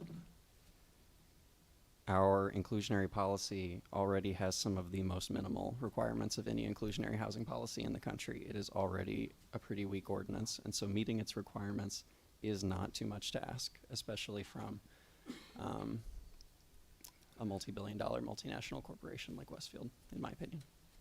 Second, I strongly feel that the village has already done way too much to assist and enable this redevelopment. As was mentioned earlier this term, the board, I would argue, publicly lied by labeling the shopping center as a blighted area in order to add an additional 1% sales tax at the mall and allow Westfield to take an additional $80 million or more from consumers to help fund this luxury redevelopment. And something that I don't think is known to many people, but just this summer, village staff encouraged village board members to have private meetings with Westfield lobbyists right here inside of Village Hall. I strongly believe that if we are going to go to such great lengths to support Westfield, and in many ways act more like a business partner than a regulatory body, I think that Westfield should absolutely have to comply with the really minimal affordable housing requirements in our policy. And from where I'm sitting, I really don't think that's too much to ask. 7% is a very low number. Are there any other comments or questions from members? Trustee Pure-Sullivan. I'd like to take issue, trustee, with meeting the lobbyists for this development. That's how politics work. I lobby in Springfield on behalf of an organization that I work for. I go into the offices of the legislators. It's not illegal to lobby or to give information through lobbyists in any way, shape, or form, which is what you were suggesting. So I'm just not comfortable with what you said. There's nothing wrong with it. I'm not comfortable with corporate lobbyist meeting with village trustees right here inside of Village Hall. That's my. The corporate lobbyists in Springfield, in Washington, everywhere in the country meet with the people that represent the citizens. I think we can and should do much better in the village of Skokie. Mayor, if I could. Yes. I'd like to clarify. The two representatives, one from Focus, one from URW Westfield, provided the opportunity for any elected official that wanted to learn about the project before it got into the Plan Commission, into the process, to just hear directly from employees of URW and Focus. There were no lobbyists involved. The two representatives that spoke from the podium tonight provided an opportunity for any elected official that so chose to meet with them, that opportunity. Thank you for the clarification. Trustee Klein? Yeah, I along like with Trustee Slovan, just don't understand some of the points Mr. Johnson brought up. When I met with Westfield and Focus, I saw the same presentation that was presented here. They didn't lobby me, they gave the same presentation. as far as affordable, you're asking for 7%? Is that what you said?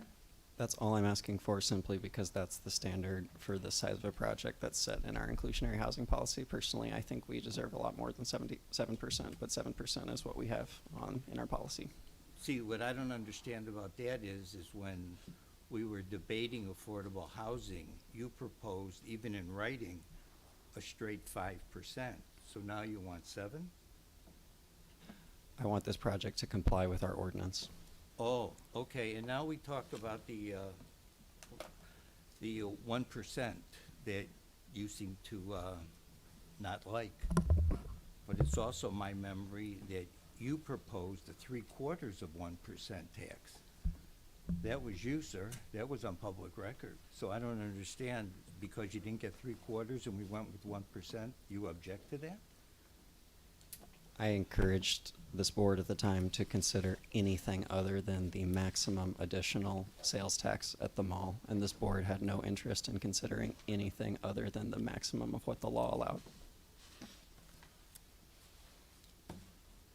I do not understand your logic, sir, but that's me. My logic is that for years I've been petitioning for an inclusionary housing ordinance. I've been voting against luxury developments, and hearing this board say that I could not expect any developments to be held to any standards that did not exist.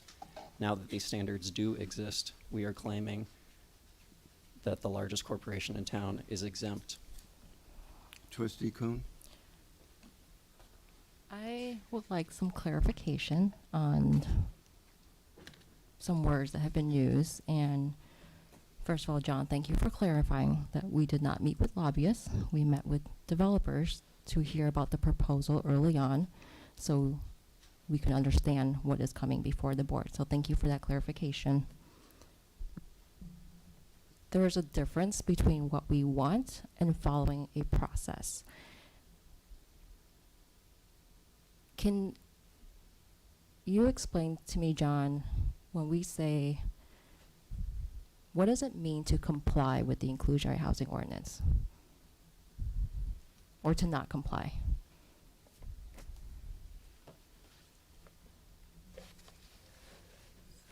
So the inclusionary housing ordinance has specific requirements that, depending on the number of dwelling units that it has, then a percent would need to be affordable. For example, for a development that has 10 or less units, there's no affordable unit requirement. If there is between 11 and 75 units, then there's a 5% affordable dwelling units that are required, and it goes up with the different size, the different number of units. And so once that ordinance was approved, then it was law that any development forthcoming would need to provide that amount of affordable units. So is the current proposal before the board out of compliance? It is not out of compliance. Thank you. Now, I do have a question for Westfield. I appreciate the thoughtfulness and the focus on this being a destination center. There's always been conversations about how to make Skokie a destination center. And we see that in different places, whether it's through our park districts, through this mall as well. We've seen that with Piccadilly and the opportunity for people to have a destination center at a time when people's behaviors are changing, and we have to think about how people come out of their homes and how they engage socially in the community. That has also evolved over the years. And so I do appreciate the emphasis on how do we transform the current development and right-size the businesses so that we can create more space for that social interaction, and also look at economic development as well. I do have a question regarding, and if I know that this is not part of the proposal, but I would like to understand if you can speak to any projects or plans around the professional office buildings that are there today.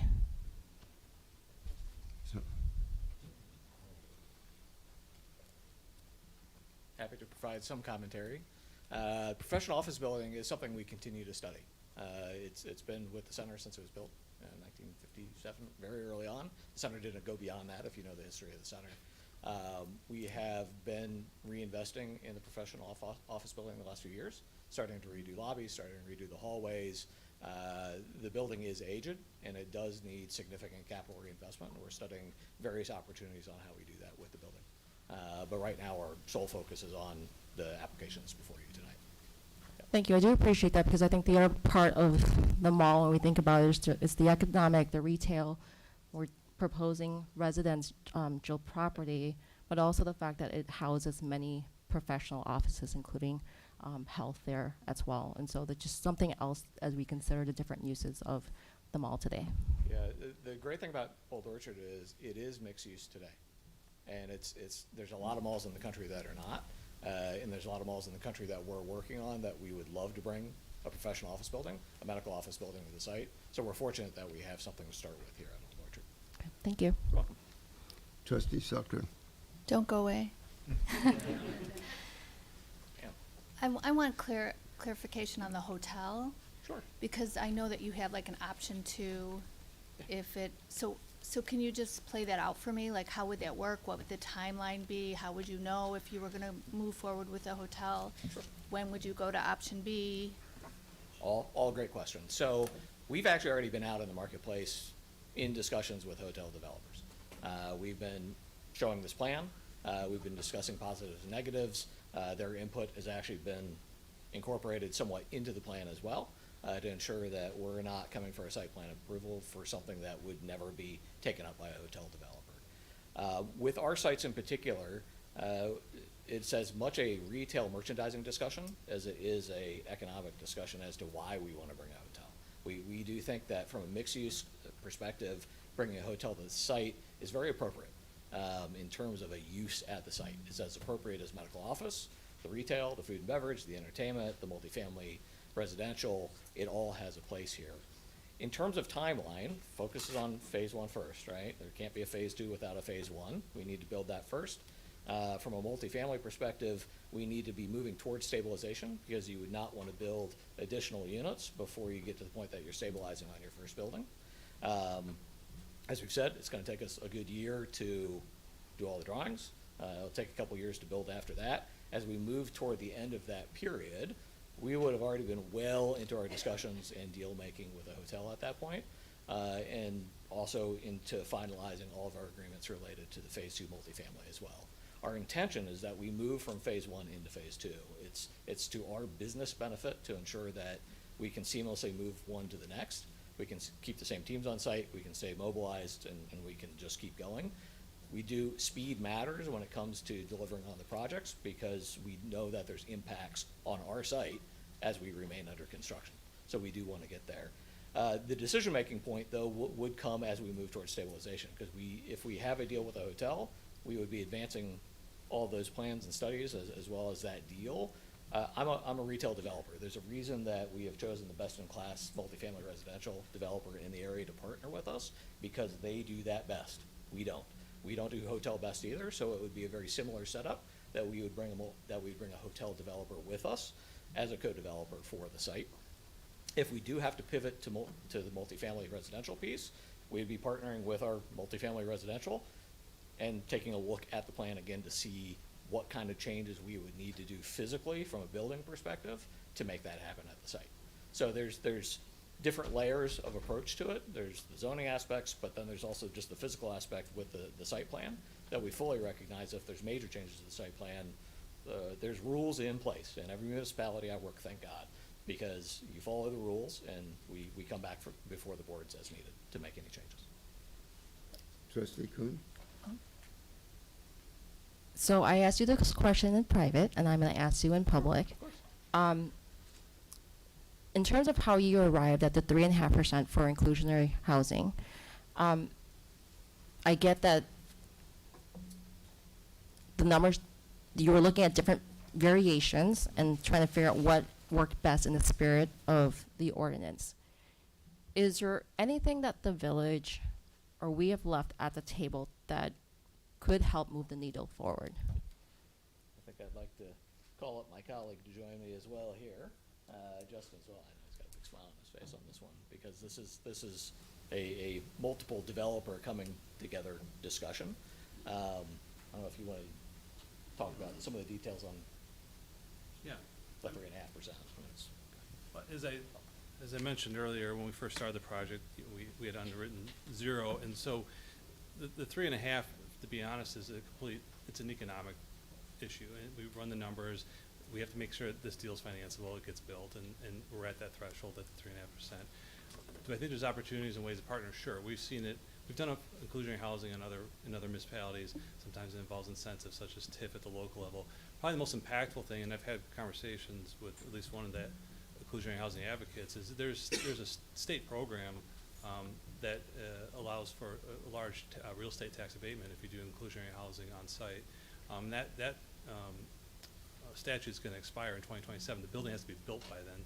So probably the biggest thing that would help this discussion, because I think we're all interested in, is making sure that that program gets extended beyond 2027. If it does get extended? It wouldn't.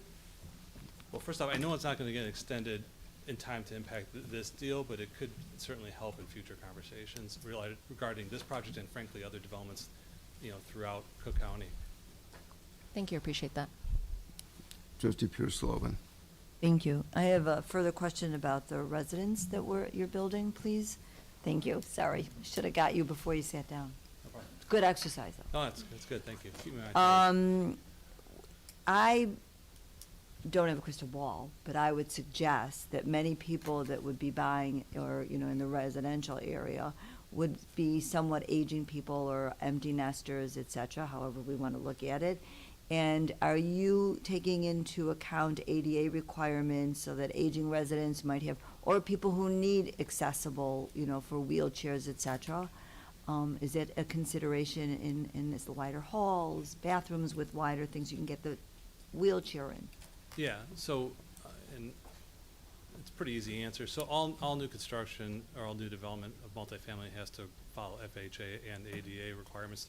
FHA for fair housing, ADA for public spaces, and so on. So the entire building would be, it would have to follow those regulations, which do include several units that will have, built out kitchens, bathrooms, and so on for people with, disabilities and so on.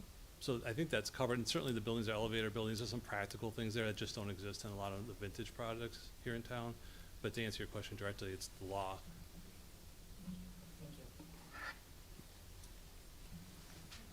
Trustee Sucker. I just have one more question about security in the residential buildings. It's a great question. So all the buildings are secure in the sense of, key card access or an app on the phone. The parking will be separately divided with fencing and again with electronic access controls. We have on-site management, so a building this size, you have people on site. Oftentimes, we have building engineers and so on actually live on the property. In addition, we are paying a fee as part of our arrangement with URW Westfield to participate in a lot of the things they offer, such as maintaining sidewalks and so on, but also mall security will be involved in this portion of the project as well. So they'll be driving by and so on.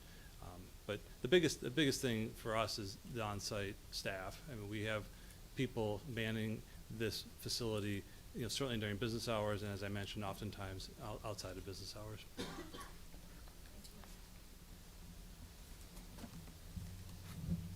I want to ask a follow-up question about to follow up Trustee Kuhn's question about arriving at the 3.5% number.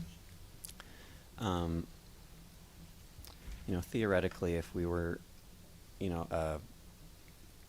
holding Westfield to our current inclusionary policy, which does say that for projects with more than 150 units without any TIF funding or real estate tax relief, 7% shall be marketed, offered, and maintained as affordable housing units.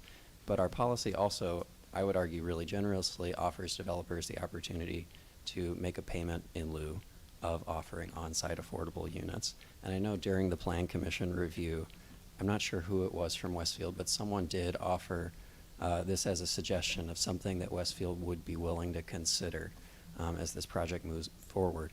Would Westfield be willing to consider a payment in lieu option to cover the other 3.5% in lieu of on-site affordable units?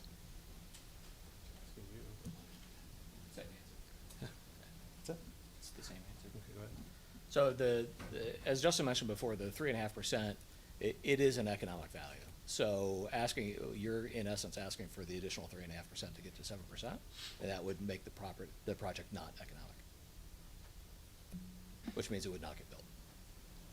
So you're claiming that this project would not be economically feasible with even just a payment in lieu, even with the $80+ million in additional revenue received by the business district?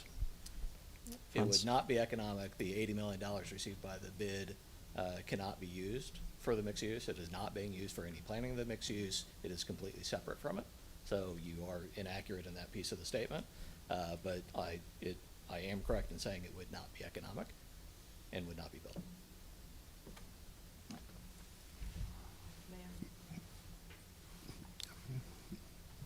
Trustee Kuhn. Correct me if memory serves me well, but I think one of the things that you had considered was 5%, but at 100% AMI. Yes, and my recollection is that's what the board approved for the Tucker development down the road. So we met openly. We met with HODC, we met with Connections, we met with one other group, the name's escaping me right now. And what we heard, and I'm sure we'll hear more tonight, was that the affordability was the bigger issue, having it on site and having the rent be at a level that's helpful. So looking at all those different options, we made a decision to listen to the advocates and go down the path of less units but more affordable. That was the decision. Could we change it to match Tucker, 5%, 100%? I think we could commit to that if that's more important, but what we heard, at least from our outreach, is less units and more affordable is more impactful. Thank you, appreciate that. Okay. If anybody in the audience wishes to address the board, please queue up. Let me remind everybody, 3 minutes maximum, and please give us your name for the record. Good evening. I'm Steve Franklin. I live at 9521 Harding in Skokie. My wife and I have been in this house for close to 35 years and have lived there the past 20 years as empty nesters. We both love Skokie, are active in the community on village commissions and other organizations. We're very excited about Old Orchard's proposed new residential development for the opportunity we see, following Trustee Pierce-Lovan, seeing it provide seniors and others to appealingly downsize while remaining in Skokie, freeing up our existing homes for a new generation of Skokie residents. I've seen the success of reimagined regional centers combining retail, residential, dining, and entertainment in Austin, Texas, and many other communities. I think our community is incredibly fortunate to have in place the essential building blocks of a regional destination, a motivated and capable developer, or developers plural, situated financing and wise municipal leadership, and I see this proposed redevelopment as a winner in every respect. I very much hope that the board sees it the same way. Thank you. Thank you. I wish I didn't like you so much, but I'm gonna say something first off script. I can buy all the plants I want. I love them. It doesn't matter. My mortgage still gets paid because my husband pays the mortgage. So to say that $80 million is not going to this redevelopment, it is allowing you to do things at this side that is freeing up money for that side. So like we all know that. We're all smart enough to figure that out. And $80 million is a lot of money. I'm not sure how many people here come to meetings regularly, so I'm gonna remind folks how we got here.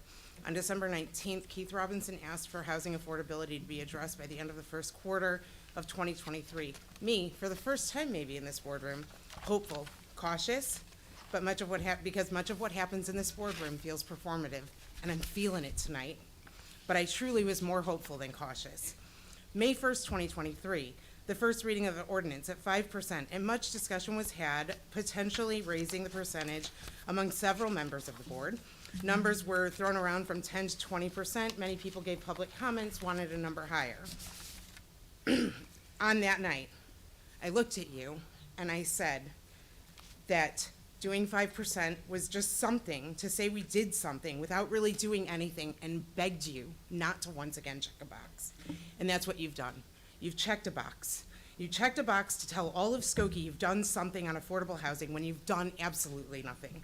It's been repeated ad nauseum in meetings in here when developments have agreed to a measly 5% affordable units in a development that came before our pitiful inclusionary housing ordinance, that there was no ability to push for more because there was no ordinance on the books. And then after 18 months of back and forth, an ordinance was passed, penning a percentage that was offered previously without an ordinance, as if the developers wrote the ordinance themselves. And what took so long? Were we dragging our feet in our heels for Westfield to get their proposal in?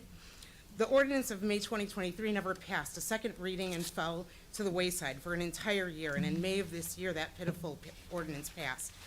Considering all Skokie has given to Westfield, especially, we should at least be getting 15%, but we're not even asking them to do what we would require on that ordinance that sat doing nothing for 18 months.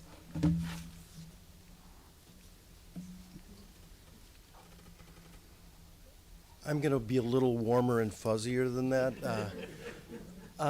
My name is Scott Gendell, and I founded my company, Terrico, a commercial development company. We also do residential development.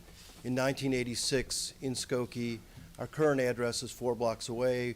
We're a softball throw away from the Edens Expressway.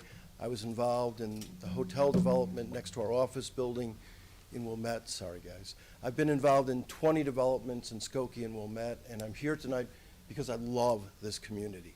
And I've always loved this community. In fact, somebody on the other day posted a photo of the opening of Marshall Fields in 1958, and my mother, of blessed memory, used to tell me that she brought me as a 1-year-old to the opening of Marshall Fields in 1958. By the way, I'm still shopping at Old Orchard. My shoes, socks, pants, Travis Matthew, my jacket, Nordstrom's. Thank you, Old Orchard. Thank you, Westfield. It's been a pleasure supporting Old Orchard. It is absolutely the golden goose of Skokie. It's a $1 billion asset, and that asset is the engine that fuels affordable housing and fuels all of the projects that take money in the village of Skokie. We should not lose sight of that. It's critically important as we go forward. I want to say something about Tim Anderson, who I have no financial interest in this project. I've never done a deal as a partner with Tim Anderson, not for lack of effort, but I'm telling you, you have the Tiffany's of developers for Old Orchard. He is a first-rate, first-class residential developer, and Skokie is lucky to have him. Tim, thank you. I think this is going to be an extraordinary development. What else was I going to say? My two favorite subjects are math and history. And my history in Skokie is forever.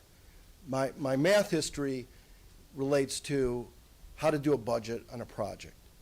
And I can tell you that inclusive housing is difficult. It's expensive. It's $300,000 a unit in cost. You can do the math on that one. And I laud these guys for doing whatever they're doing to get this project done. Affordable housing is important, but it can have a chilling effect on development, as Chicago will tell you right now. I want to say to you that I think this is going to be a gem of a development. I look at communities who don't take care of their assets, who don't get out in front of the curve on things when assets are deteriorating.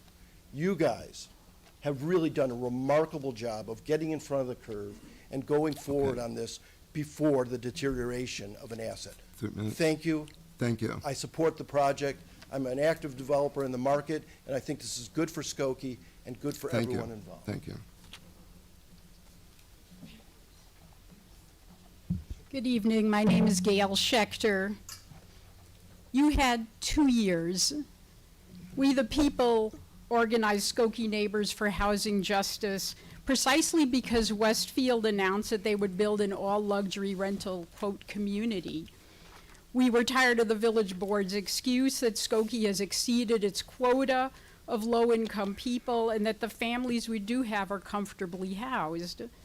More than a third of current residents, in fact, are hurting financially, and to say that Skokie can have more than enough of, quote, those people is the antithesis of a Skokie that welcomes everyone. Even the best brain surgeon can't live in a world without cashiers or janitors or preschool teachers. People on fixed incomes like retirees or people with disabilities will never keep up with housing costs. Every single family is worthy of living here. The market cannot provide housing for everyone without government help, so I'm not talking to Westfield, but talking to all of you. The give and take between the government and the private sector is an iterative process around a common goal, in this case, affordable housing. Indeed, as Vic Howell of Focus Development said at the Plan Commission hearing, quote, what we intend to discuss further with the Board of Trustees is if there are other priorities with either more affordable units, there's a potential that, as well as fees in lieu, that's something we can discuss in combination with other levers we can pull, unquote. We should actually be relieved that the affordable housing ordinance the village adopted in May won't apply here, because the village gives developers no incentives or guidance to them to offset the cost of the affordable rentals. To create a mixed income community requires a partnership. Are you prepared to make a sham of the whole affordable housing policy process you announced in December 2022 in the wake of the original Westfield pronouncement? Was it all for show? Listen to the affordable housing developers and policymakers that you invited to the January 2023 teach-in hosted by the Plan Commission that kicked off this process. Their main advice was show political will. If you ask for it, it will come. So let's get more affordable units, at least 15% and permanent affordability, none of this 25-year expiration. It's up to you to sit at the table and pull those levers with Westfield. We seek to foster an inclusive Skokie. Listen to us, the people.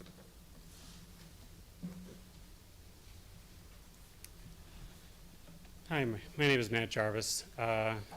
First thing I wanted to start with was a complete lack of acknowledgement of mass transit on this development. Nowhere was there mentioned buses at all, school buses for children, or an increase of frequency of CTA. Does the motor court incorporate bus accessibility? A little disappointing on that front, considering we also have a sustainability plan that was passed a couple years ago, and it doesn't sound like that was really focused on at all in this plan. But back to the inclusionary housing ordinance, it's sad that the compliance is being invoked on this front. I would hope that this board is actually fighting for inclusionary housing, not just waving it off as something that we can incorporate on the next development. The Westfield group has shown that we are willing to invest with them by passing that TIF district. And it is their turn to show that they're willing to invest back in Skokie to make sure that people that work at that mall can live at that mall. Otherwise, it's just one more commuter stop. I feel like there could be more goodwill shown there. When I hear 3.5% was what works with the existing financing, it sounds like that's what they were able to incorporate under their existing model. It's within the margin of error. But you, the board, have the power to ask for more. If they want to walk away from this development, we are happy with the status quo. I think that this is a vital project. I believe that mixed use is vital to this property. However, if they are willing to walk away from this project over a few more percent, I guess that's their decision to make. When I'm reading about Wirtz and Reinsdorf announcing multi-billion-dollar projects in Chicago incorporating 20% affordable on-site, don't tell me that it's not economically viable when it's economically viable in a more expensive, more bureaucratic district like Chicago. Thank you.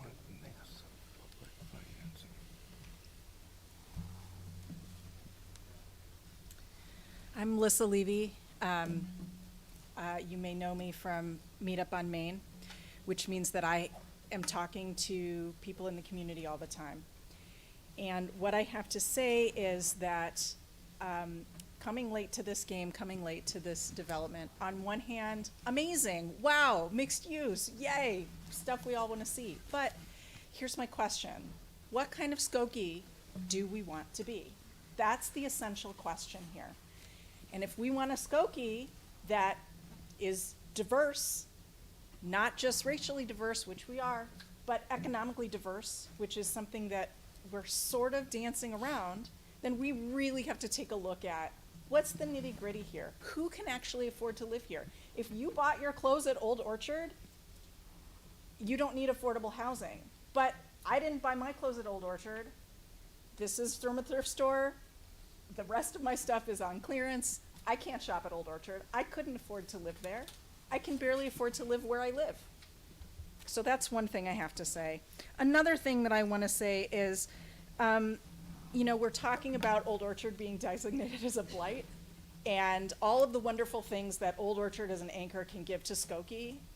And what I see where I live is actual blight. We have storefront after storefront after storefront that is vacant.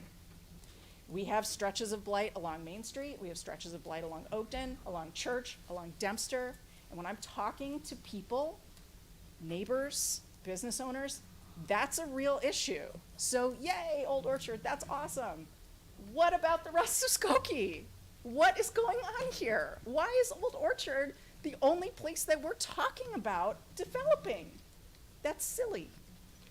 Okay, and the last thing that I just want to say is there was mention of a potential hotel development, and without any other information, that's going to be a tough sell for residents of Skokie. We have an unfinished hotel project, so that just feels like a non-starter. It feels so tone deaf and feels so blind to what is actually happening and what is actually concerned for people on the ground. I'm really astonished that that would even be brought up as a potential part of this project.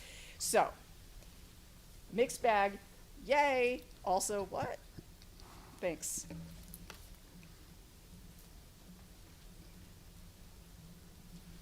My name's Dennis Clark. I'm a Skokie resident for about 25 years. I'm here because I love my town. I love it so much I'd like my kids to be able to live here, and they can't. This kind of project is it's pricing us out of the town that we love. My house is 85 years old. The average home in Skokie is about 60 years old, and all we build is this. Now, these guys did a great job of presenting their plan, and I expect them to be advocates for their company. But I also expect all of you to be advocates for us. And frankly, you've all failed, except for James. You guys have gone from boondoggle to boondoggle. Carvana, Hilton, Oberweis, all these boondoggles, and we all told you, 37 people spoke against Carvana, and then you voted for it. You're going to vote for this. I know it's all a kabuki dance. But just know that we're watching, okay? And we're taking note of it.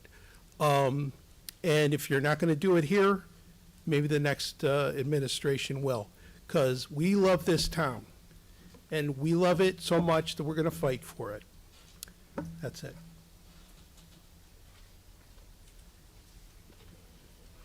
Hi, good evening.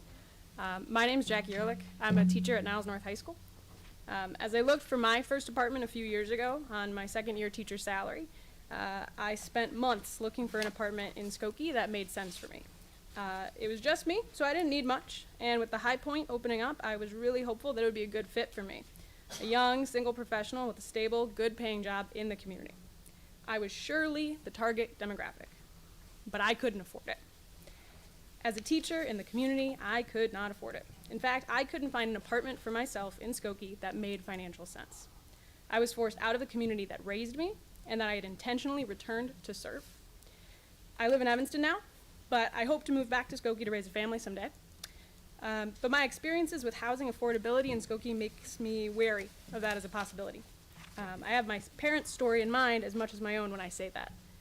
My mother was born in Skokie in 1954 and had never moved out of the village until 1 year ago. My parents were always giving to this community, whether through founding youth sports organizations, volunteering with Boy Scouts and PTAs, serving on school boards, serving on chambers of commerce. They emphasized to me and my brothers the importance of caring for your community, for caring for Skokie specifically. My parents' recent move was the result of financial circumstances that forced them out of a 4-generation family home. They wanted to stay in Skokie, and those of us who were helping them find a housing solution tried hard to honor that. We understood that desire was out of a love for their neighborhood.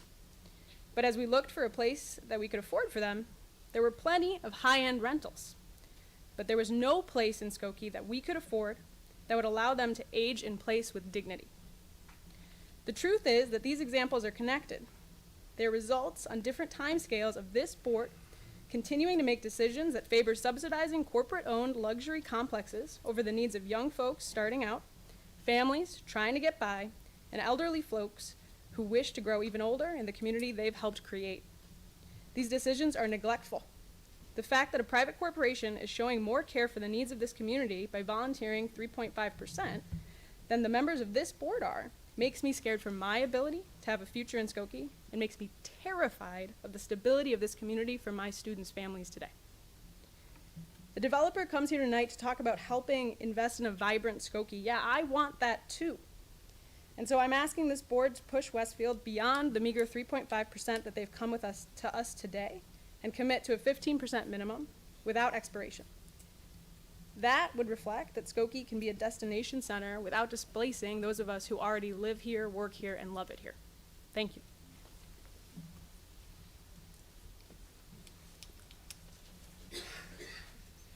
Hello, my name is Howard Meyer, and I'm the president and CEO of the Skokie Chamber of Commerce and Industry. I'd like to thank you for allowing us to all speak on this project today. Skokie Chamber of Commerce will be celebrating its 100th anniversary next year as the area's most active and vibrant full-service business association. This December, I will be marking my 20th year representing the interests of the business community and the business leaders who invest their time and dollars to make this community so great. I'm very proud to be working alongside of your economic development team and the professional staff of the village, which have established a pro-business environment which supports all of the amenities which help make Skokie a wonderful place to live, to work, and to play. As many of you are aware, I grew up in neighboring Lincolnwood at a time when the community relied very heavily on Skokie and its public and private services. Like Scott Gendell was mentioning, many of my childhood and young adult memories and my stomping grounds included merchants in downtown Skokie, Skokie Public Library, Skokie Parks, and of course, Old Orchard Shopping Center as it was formerly known. As equally as important as the memories that we all share of this beloved community presence is how Westfield Old Orchard has helped to establish Skokie, Illinois as a vibrant and leading economic presence in the Midwest. Old Orchard Shopping Center opened in 1956. It was developed by the Klutznick family at a time when neighboring communities vocally did not want a regional shopping mall within their borders. At that time, Skokie's professional staff and elected officials were very visionary, much in the same way each of you have the opportunity to be today. The original development included anchors such as Marshall Field and Company, the Fair Store, and Montgomery Ward's. Later came along Lord & Taylor and Saks Fifth Avenue. Once neighboring communities saw Skokie's success with Old Orchard, they tried to emulate us with their own developments of Golf Mill Shopping Center in Niles and Eden's Plaza in neighboring Wilmette. When Sam Zell bought the mall and redeveloped it in 1988, it took on a familiar footprint that we know today, with Nordstrom as one of its major retail presence. Today, I cannot tell you how many businesses expressed to us the desire to locate themselves throughout the north end of town to be within proximity of Westfield Old Orchard and the synergy that it produces for the business community along that stretch and throughout the entire community. The Westfield Corporation and currently URW have not only invested in keeping the property updated, current, and as relevant as a regional destination point for the past 36 years, but they have the current proposal before this respected body today. This plan is exciting and visionary for the community's future and the future generations of Skokie residents, including residents and visitors of the entire North Shore. Your time is up. All right. Thank you so much. You're I welcome. hope you'll vote to support that. My name is Matt Temkin, Skokie resident for 9 years now. I'm really privileged when I bought my home because housing prices have skyrocketed in this community. And a lot of people that I know are struggling to live here. People are moving. This community is struggling to live here. And I only see one person on elected member of this dais who actually cares about affordable housing. And on brand for some of you, you'd rather attack Trustee Johnson personally than actually have a healthy debate about a measly 7%. I don't buy for a second that Westfield's walking away or Focus is walking away if you're asking for 7%. They are a multi-billion-dollar company. We gave them a tax giveaway, and they're talking about walking away because this is economically feasible. I just don't buy it. This is a playground for the rich. I didn't come to this community for this. Yes, I love Old Orchard, but most of the people I know, even myself, can't even afford to shop here most of the time. And the people who work here can't afford to live in this community. The teachers can't afford to live in this community. The public service workers can't afford to live in this community. So what are we doing? What are we focusing our time on? It's exhausting coming to these meetings. I am so grateful that the referendum passed and we have an opportunity to elect new leaders in this community. That's all I have to say. I haven't anything else prepared. I'm just so sick and tired of these conversations because you do nothing.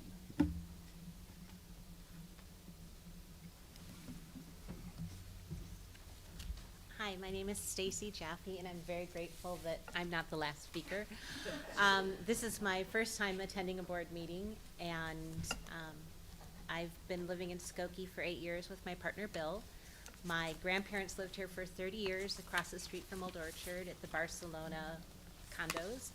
And then my parents lived there for about 5 years before they needed to move to a place that was more accessible. So even though the building had elevators, it was still not accessible for the wheelchair that my dad needed. My parents went pretty much every day to walk their dog through Old Orchard. They'd sit and have coffee at Starbucks, go to different restaurants. My mom would shop all the sales at Marshall Fields, at Macy's. My grandmother was an amazing shopper. I'm more of the resale person, you can see what I'm wearing. My dad is on hospice now. He has Parkinson's, and my mom is in her early 80s, and so neither of them will probably still be around to actually see this develop, but I know in my heart that they would have loved to live in a place like this, because right now they live in an independent living facility and they have caregivers, and all my mom says every day is like, we're only surrounded by old people. I want to be by younger people. I just want to have activity around me. And I feel like places like this are really a wonderful idea and need to be accessible. My parents would not have been able to afford it. I mean, initially maybe, but with the cost of their caregivers, I mean, their money's going to run out. So if my mom outlives my dad by a year or two, she's going to end up on Medicaid. I mean, the cost of caregivers alone is wiping out whatever little they had saved for their retirement. So I hope you think of all the people of Skokie, and that places like this for shopping, like I used to come to Old Orchard and we lived in West Rogers Park, and we'd come and go to WAG's with my girlfriends, and which we would take the bus all the way from Chicago there because it was a great destination. And I still meet with my girlfriends who live in the suburbs, and we go to the Cheesecake Factory or the California Pizza Kitchen. It's a social connection place. It's a place to go besides the library, a place where you can gather. I used to take my kids there, and we would just play on when they had the dinosaur. But it's this idea of having spaces where people are welcome and to really have a sense of community.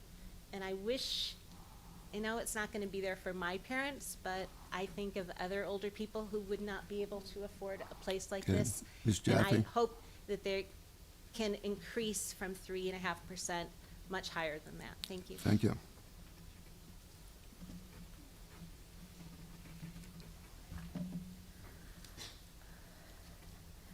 I applaud URW for including so many sustainability features, and it's very forward-looking of them to include affordable housing in their luxury development, even though the ordinance doesn't technically apply to them because of the timing. As an added sustainability feature, including additional affordable housing reserved for mall employees should be considered. And then to the board, whenever these developers, not only them, but all of them, come to you and ask for relief for this ordinance or that ordinance, you can ask for something back, and you never do. And other municipalities do that, so why not Skokie? Thank you.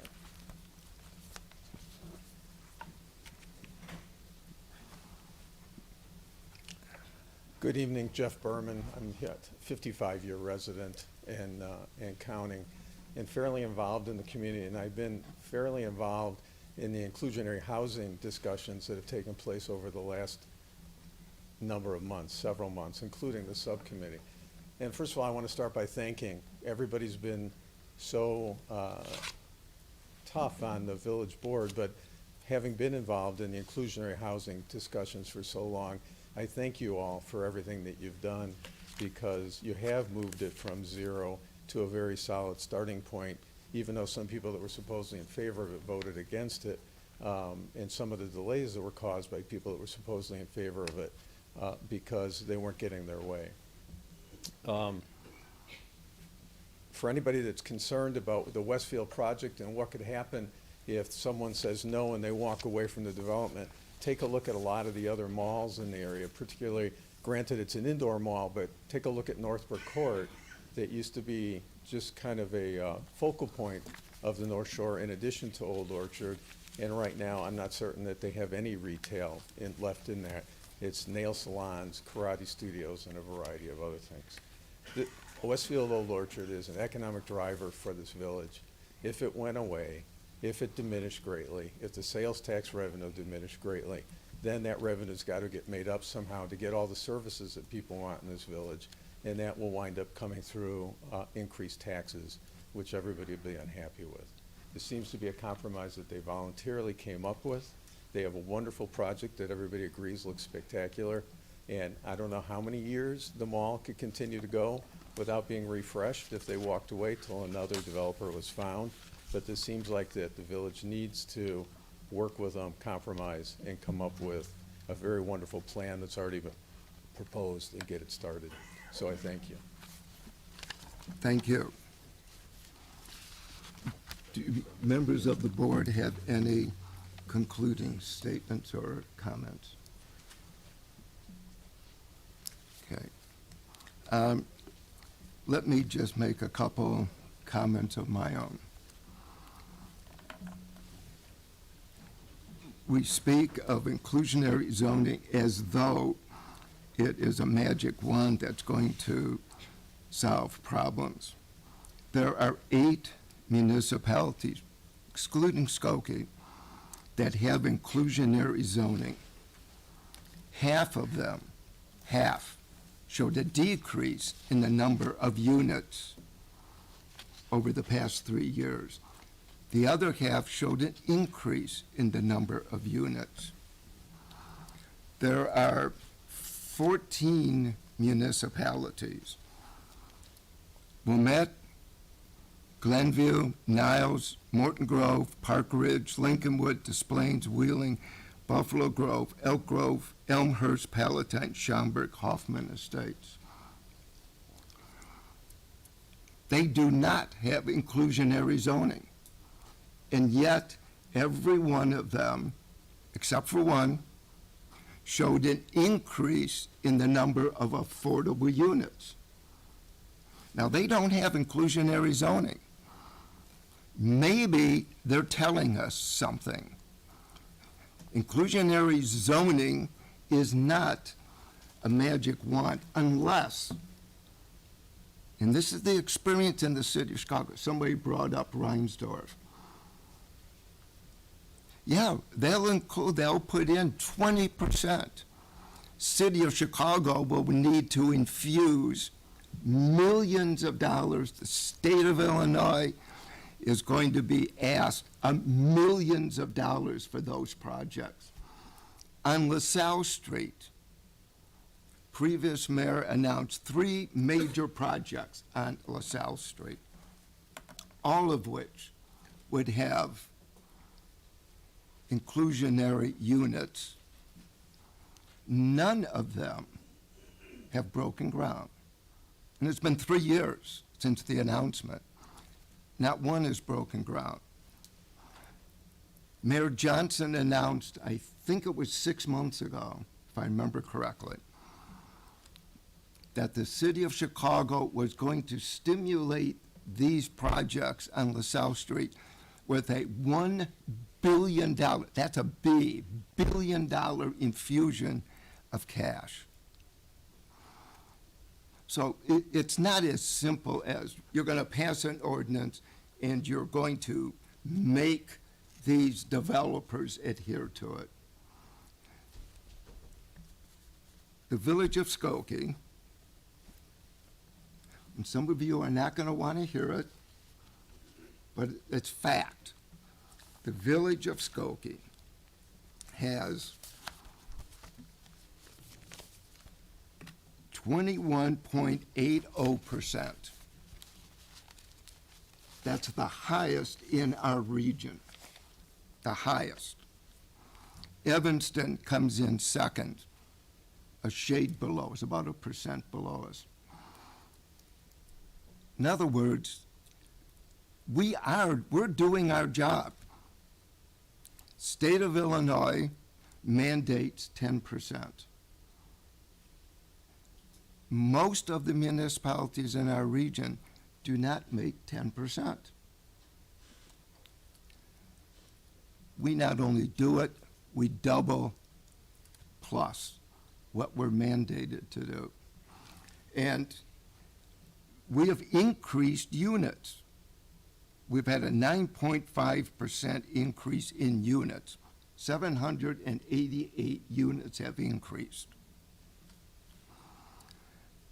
And as I pointed out before, there are a lot of municipalities that have inclusionary zoning and have had a decrease in units. So my point is, it just isn't as simple. You want more inclusionary zoning, you need more public infusion of money. And so whenever anybody says, well, you're giving this group all this money, some cases that's true. But it's also that we can then demand. Understand, Michael probably is going to have a heart attack when I say this. If we turn down this project because we don't agree with the affordable housing component, it's not that Westfield can walk away. Westfield can sue us, and we will lose. Take note of that. We will lose. Because you cannot compel a petitioner to comply with something that is not in law. They politely skirted it and didn't say it. But they are not legally bound. They have a single unit of low and affordable housing. And that's all we've talked about tonight, is affordable housing. Just ask yourself, if you were a judge of the circuit court, and you've got a petitioner who says they're trying to hold us to a standard that did not exist, that's arbitrary, and that is illegal.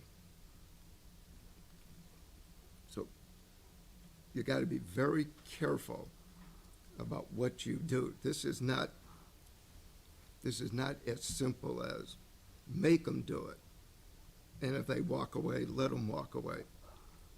Those aren't the alternatives. There are other alternatives, and we as a board must be conscious of that. And our discussion this evening makes us legally liable. So, I will offer a concluding comment after that. I, for one, am not going to pretend like affordable housing is just magically growing in Skokie without any effort of this board. And I am not going to entertain these kind of doomsday scenarios of what happens if we don't advocate for it. I am advocating that we ask Westfield to follow the very painfully minimum standards for affordable housing that we have set in stone, that we have made law. And beyond the issue of affordable housing, to me there's a much larger problem of our relationship with corporations in Skokie. I will remind everyone of one thing that I haven't mentioned yet. Earlier this term, when the board approved the blighted area business district for Old Orchard, the Chicago Tribune editorial board went out of their way to publicly call that an act of corporate welfare. In my opinion, exempting Westfield's luxury redevelopment from our new affordable housing policy is an extension of that corporate welfare, and I believe it reflects a really unhealthy relationship between the village of Skokie and Westfield. So I will be voting nay tonight because I think we can and should do much better. the first item is Plan Commission Case 2024-20P subdivision. A motion is in order. Trustee Klein, seconded by Trustee Sucker. Call the roll, please. Trustee Sutker? Aye. Trustee Robinson? Aye. Trustee Kuhn? Aye. Trustee Johnson? Nay. Trustee Pierce-Lovan? Aye. Trustee Klein? Aye. Mayor Van Dusen? Aye, the motion passes.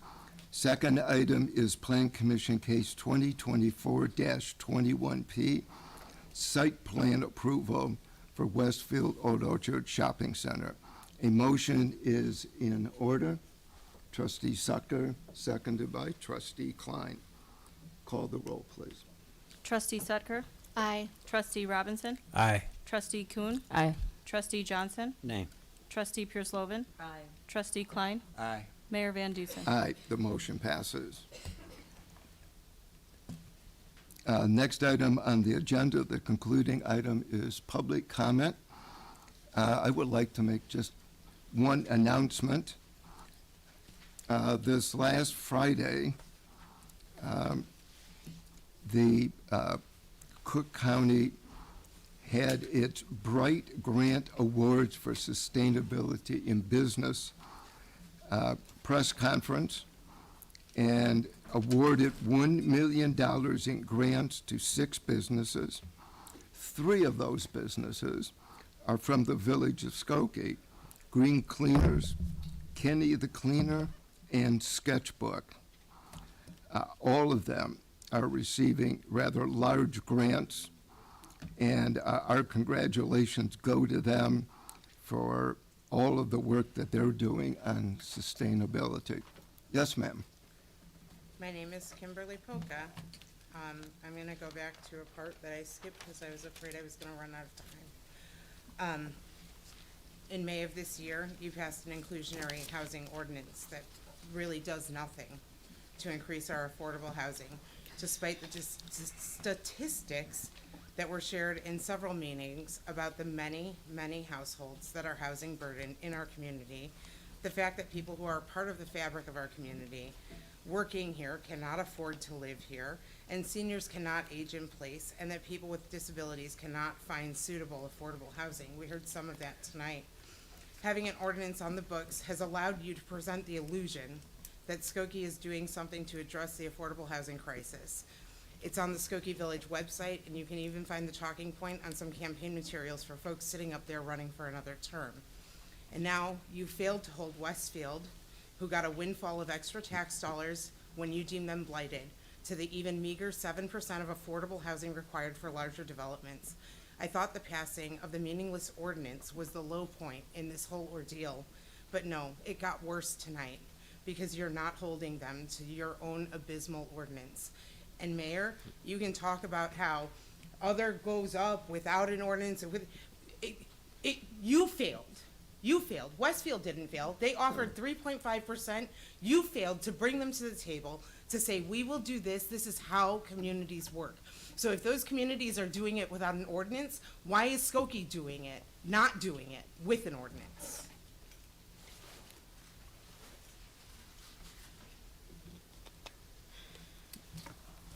Matt Jarvis. Yeah, it's pretty disappointing, this vote. The mayor speaks and you're all afraid of your shadows. You swoon at the idea of development dollars, but then refuse to ask for anything in return in exchange for a variance. These are completely appropriate asks from a village board to a developer. And good luck running on inclusionary ordinance accomplishments. And you know, Mayor, you keep you fought for this inclusionary housing ordinance, and then you say it doesn't really matter. Half the communities that have it doesn't do anything. Half of them doesn't. Why'd you fight so hard for an ordinance that doesn't supposedly do anything?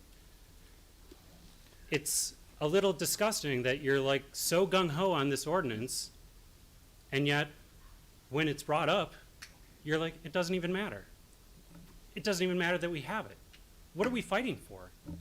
What percentage is our inclusionary house or our affordable housing go to once this development comes into play? Does it go up? No, they're all, for the most part, luxury housing. They're not affordable. 100%. The end result will be our affordable housing goes down as a ratio.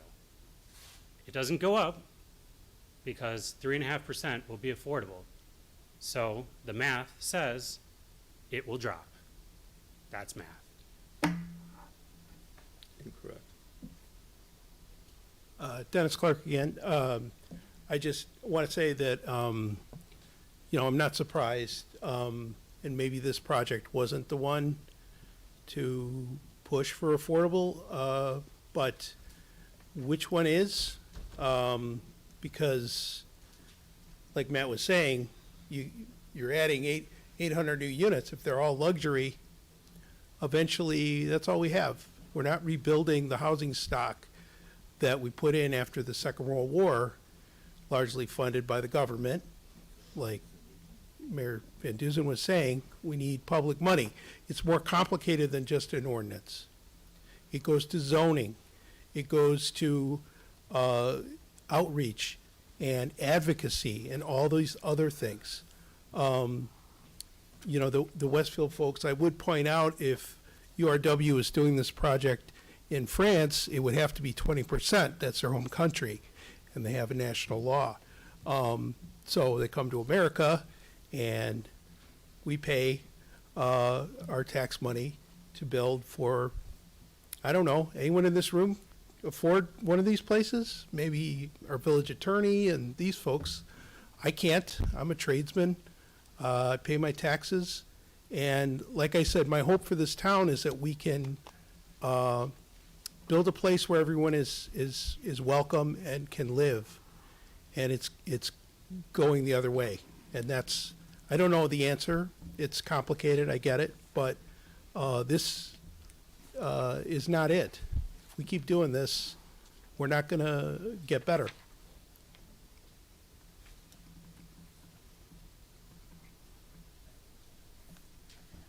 I'm Lauren Grodnicki. I'd like to have two separate topics. First, I'm going to remind everybody again that the affordable housing numbers that went up in Skokie can't be used to compare to before because the measurement method changed. So it doesn't matter whether our numbers went up or somebody else's numbers went down. It's comparing apples to oranges. They're not the same thing. So, okay. Now for something completely different. Going back to protected bike lanes, it actually helps companies, and companies want to open up in places where there are protected bike lanes because their employees can bike to work. They're more chill when they get to work. You generate endorphins from the exercise on the way there. They're burning calories. This is now time that the employees don't have to take to go to the gym because they already got their exercise on the way to work. It increases retail visibility and sales volume because it calms the traffic by taking people off the road in terms of cars. I said all those things before, and this is, I think, about where I lost my time last time. So don't listen to the people who talk about best practices. Every cyclist I know would prefer to have to go up on the grass versus a moving vehicle. And so here is what the county is proposing to do on Crawford, where you've got this line of cars, and then the bike lane, and then the parking lane, and then some grass. But Crawford and last time it was brought up that, well, Main Street has the same orientation, and that's not a problem, right? But Crawford is busier, Crawford is faster, and Crawford is a main commuter route. So sure, different cyclists have different needs, and that's true, but the commuters have, the cyclists who want to commute on their bikes have that same need. So first of all, okay, I already said that part. Here today, I measured, this is my daughter holding the ruler. This is 4 feet. This is Crawford. Here's the curb, grass, sidewalk. There are no parkway trees here. You can see, and it goes all the way from Gulf down to Oakton, where the proposed bike lanes are going to be. This strip of grass that's 4 feet wide, right? So why can't we talk to the county and say, chop this off? Nobody wants to have to maintain this like 4-foot strip of grass in front of their yard, and widen it and then put in buffers between the bikes and the cars. So here, first of all, you can see it goes all the way up. This is looking north and looking south on Emerson and Crawford. And also you can see, like, nobody's parking here, right? There's a car over here that might be parked. This is actually one rare moment. My husband looked at this, he's like, wait, why is nobody on Crawford? And this was like right after when this picture was taken, and I had put this down. My daughter was terrified I was gonna get hit by the stream of cars that went by. So here, this is the problem, right? These cars, according to one staff member, I'm not gonna say who it was, Skokie drivers are buttheads. That's a nicer version of what he actually said. So this car wants to pass that one, and they're just going to zoom around and not pay attention to the bike. Right. So anyway, this was something that Trustee Sutger had suggested last time, but this was already in this presentation. I just got cut off last time. Thank you. Thank you.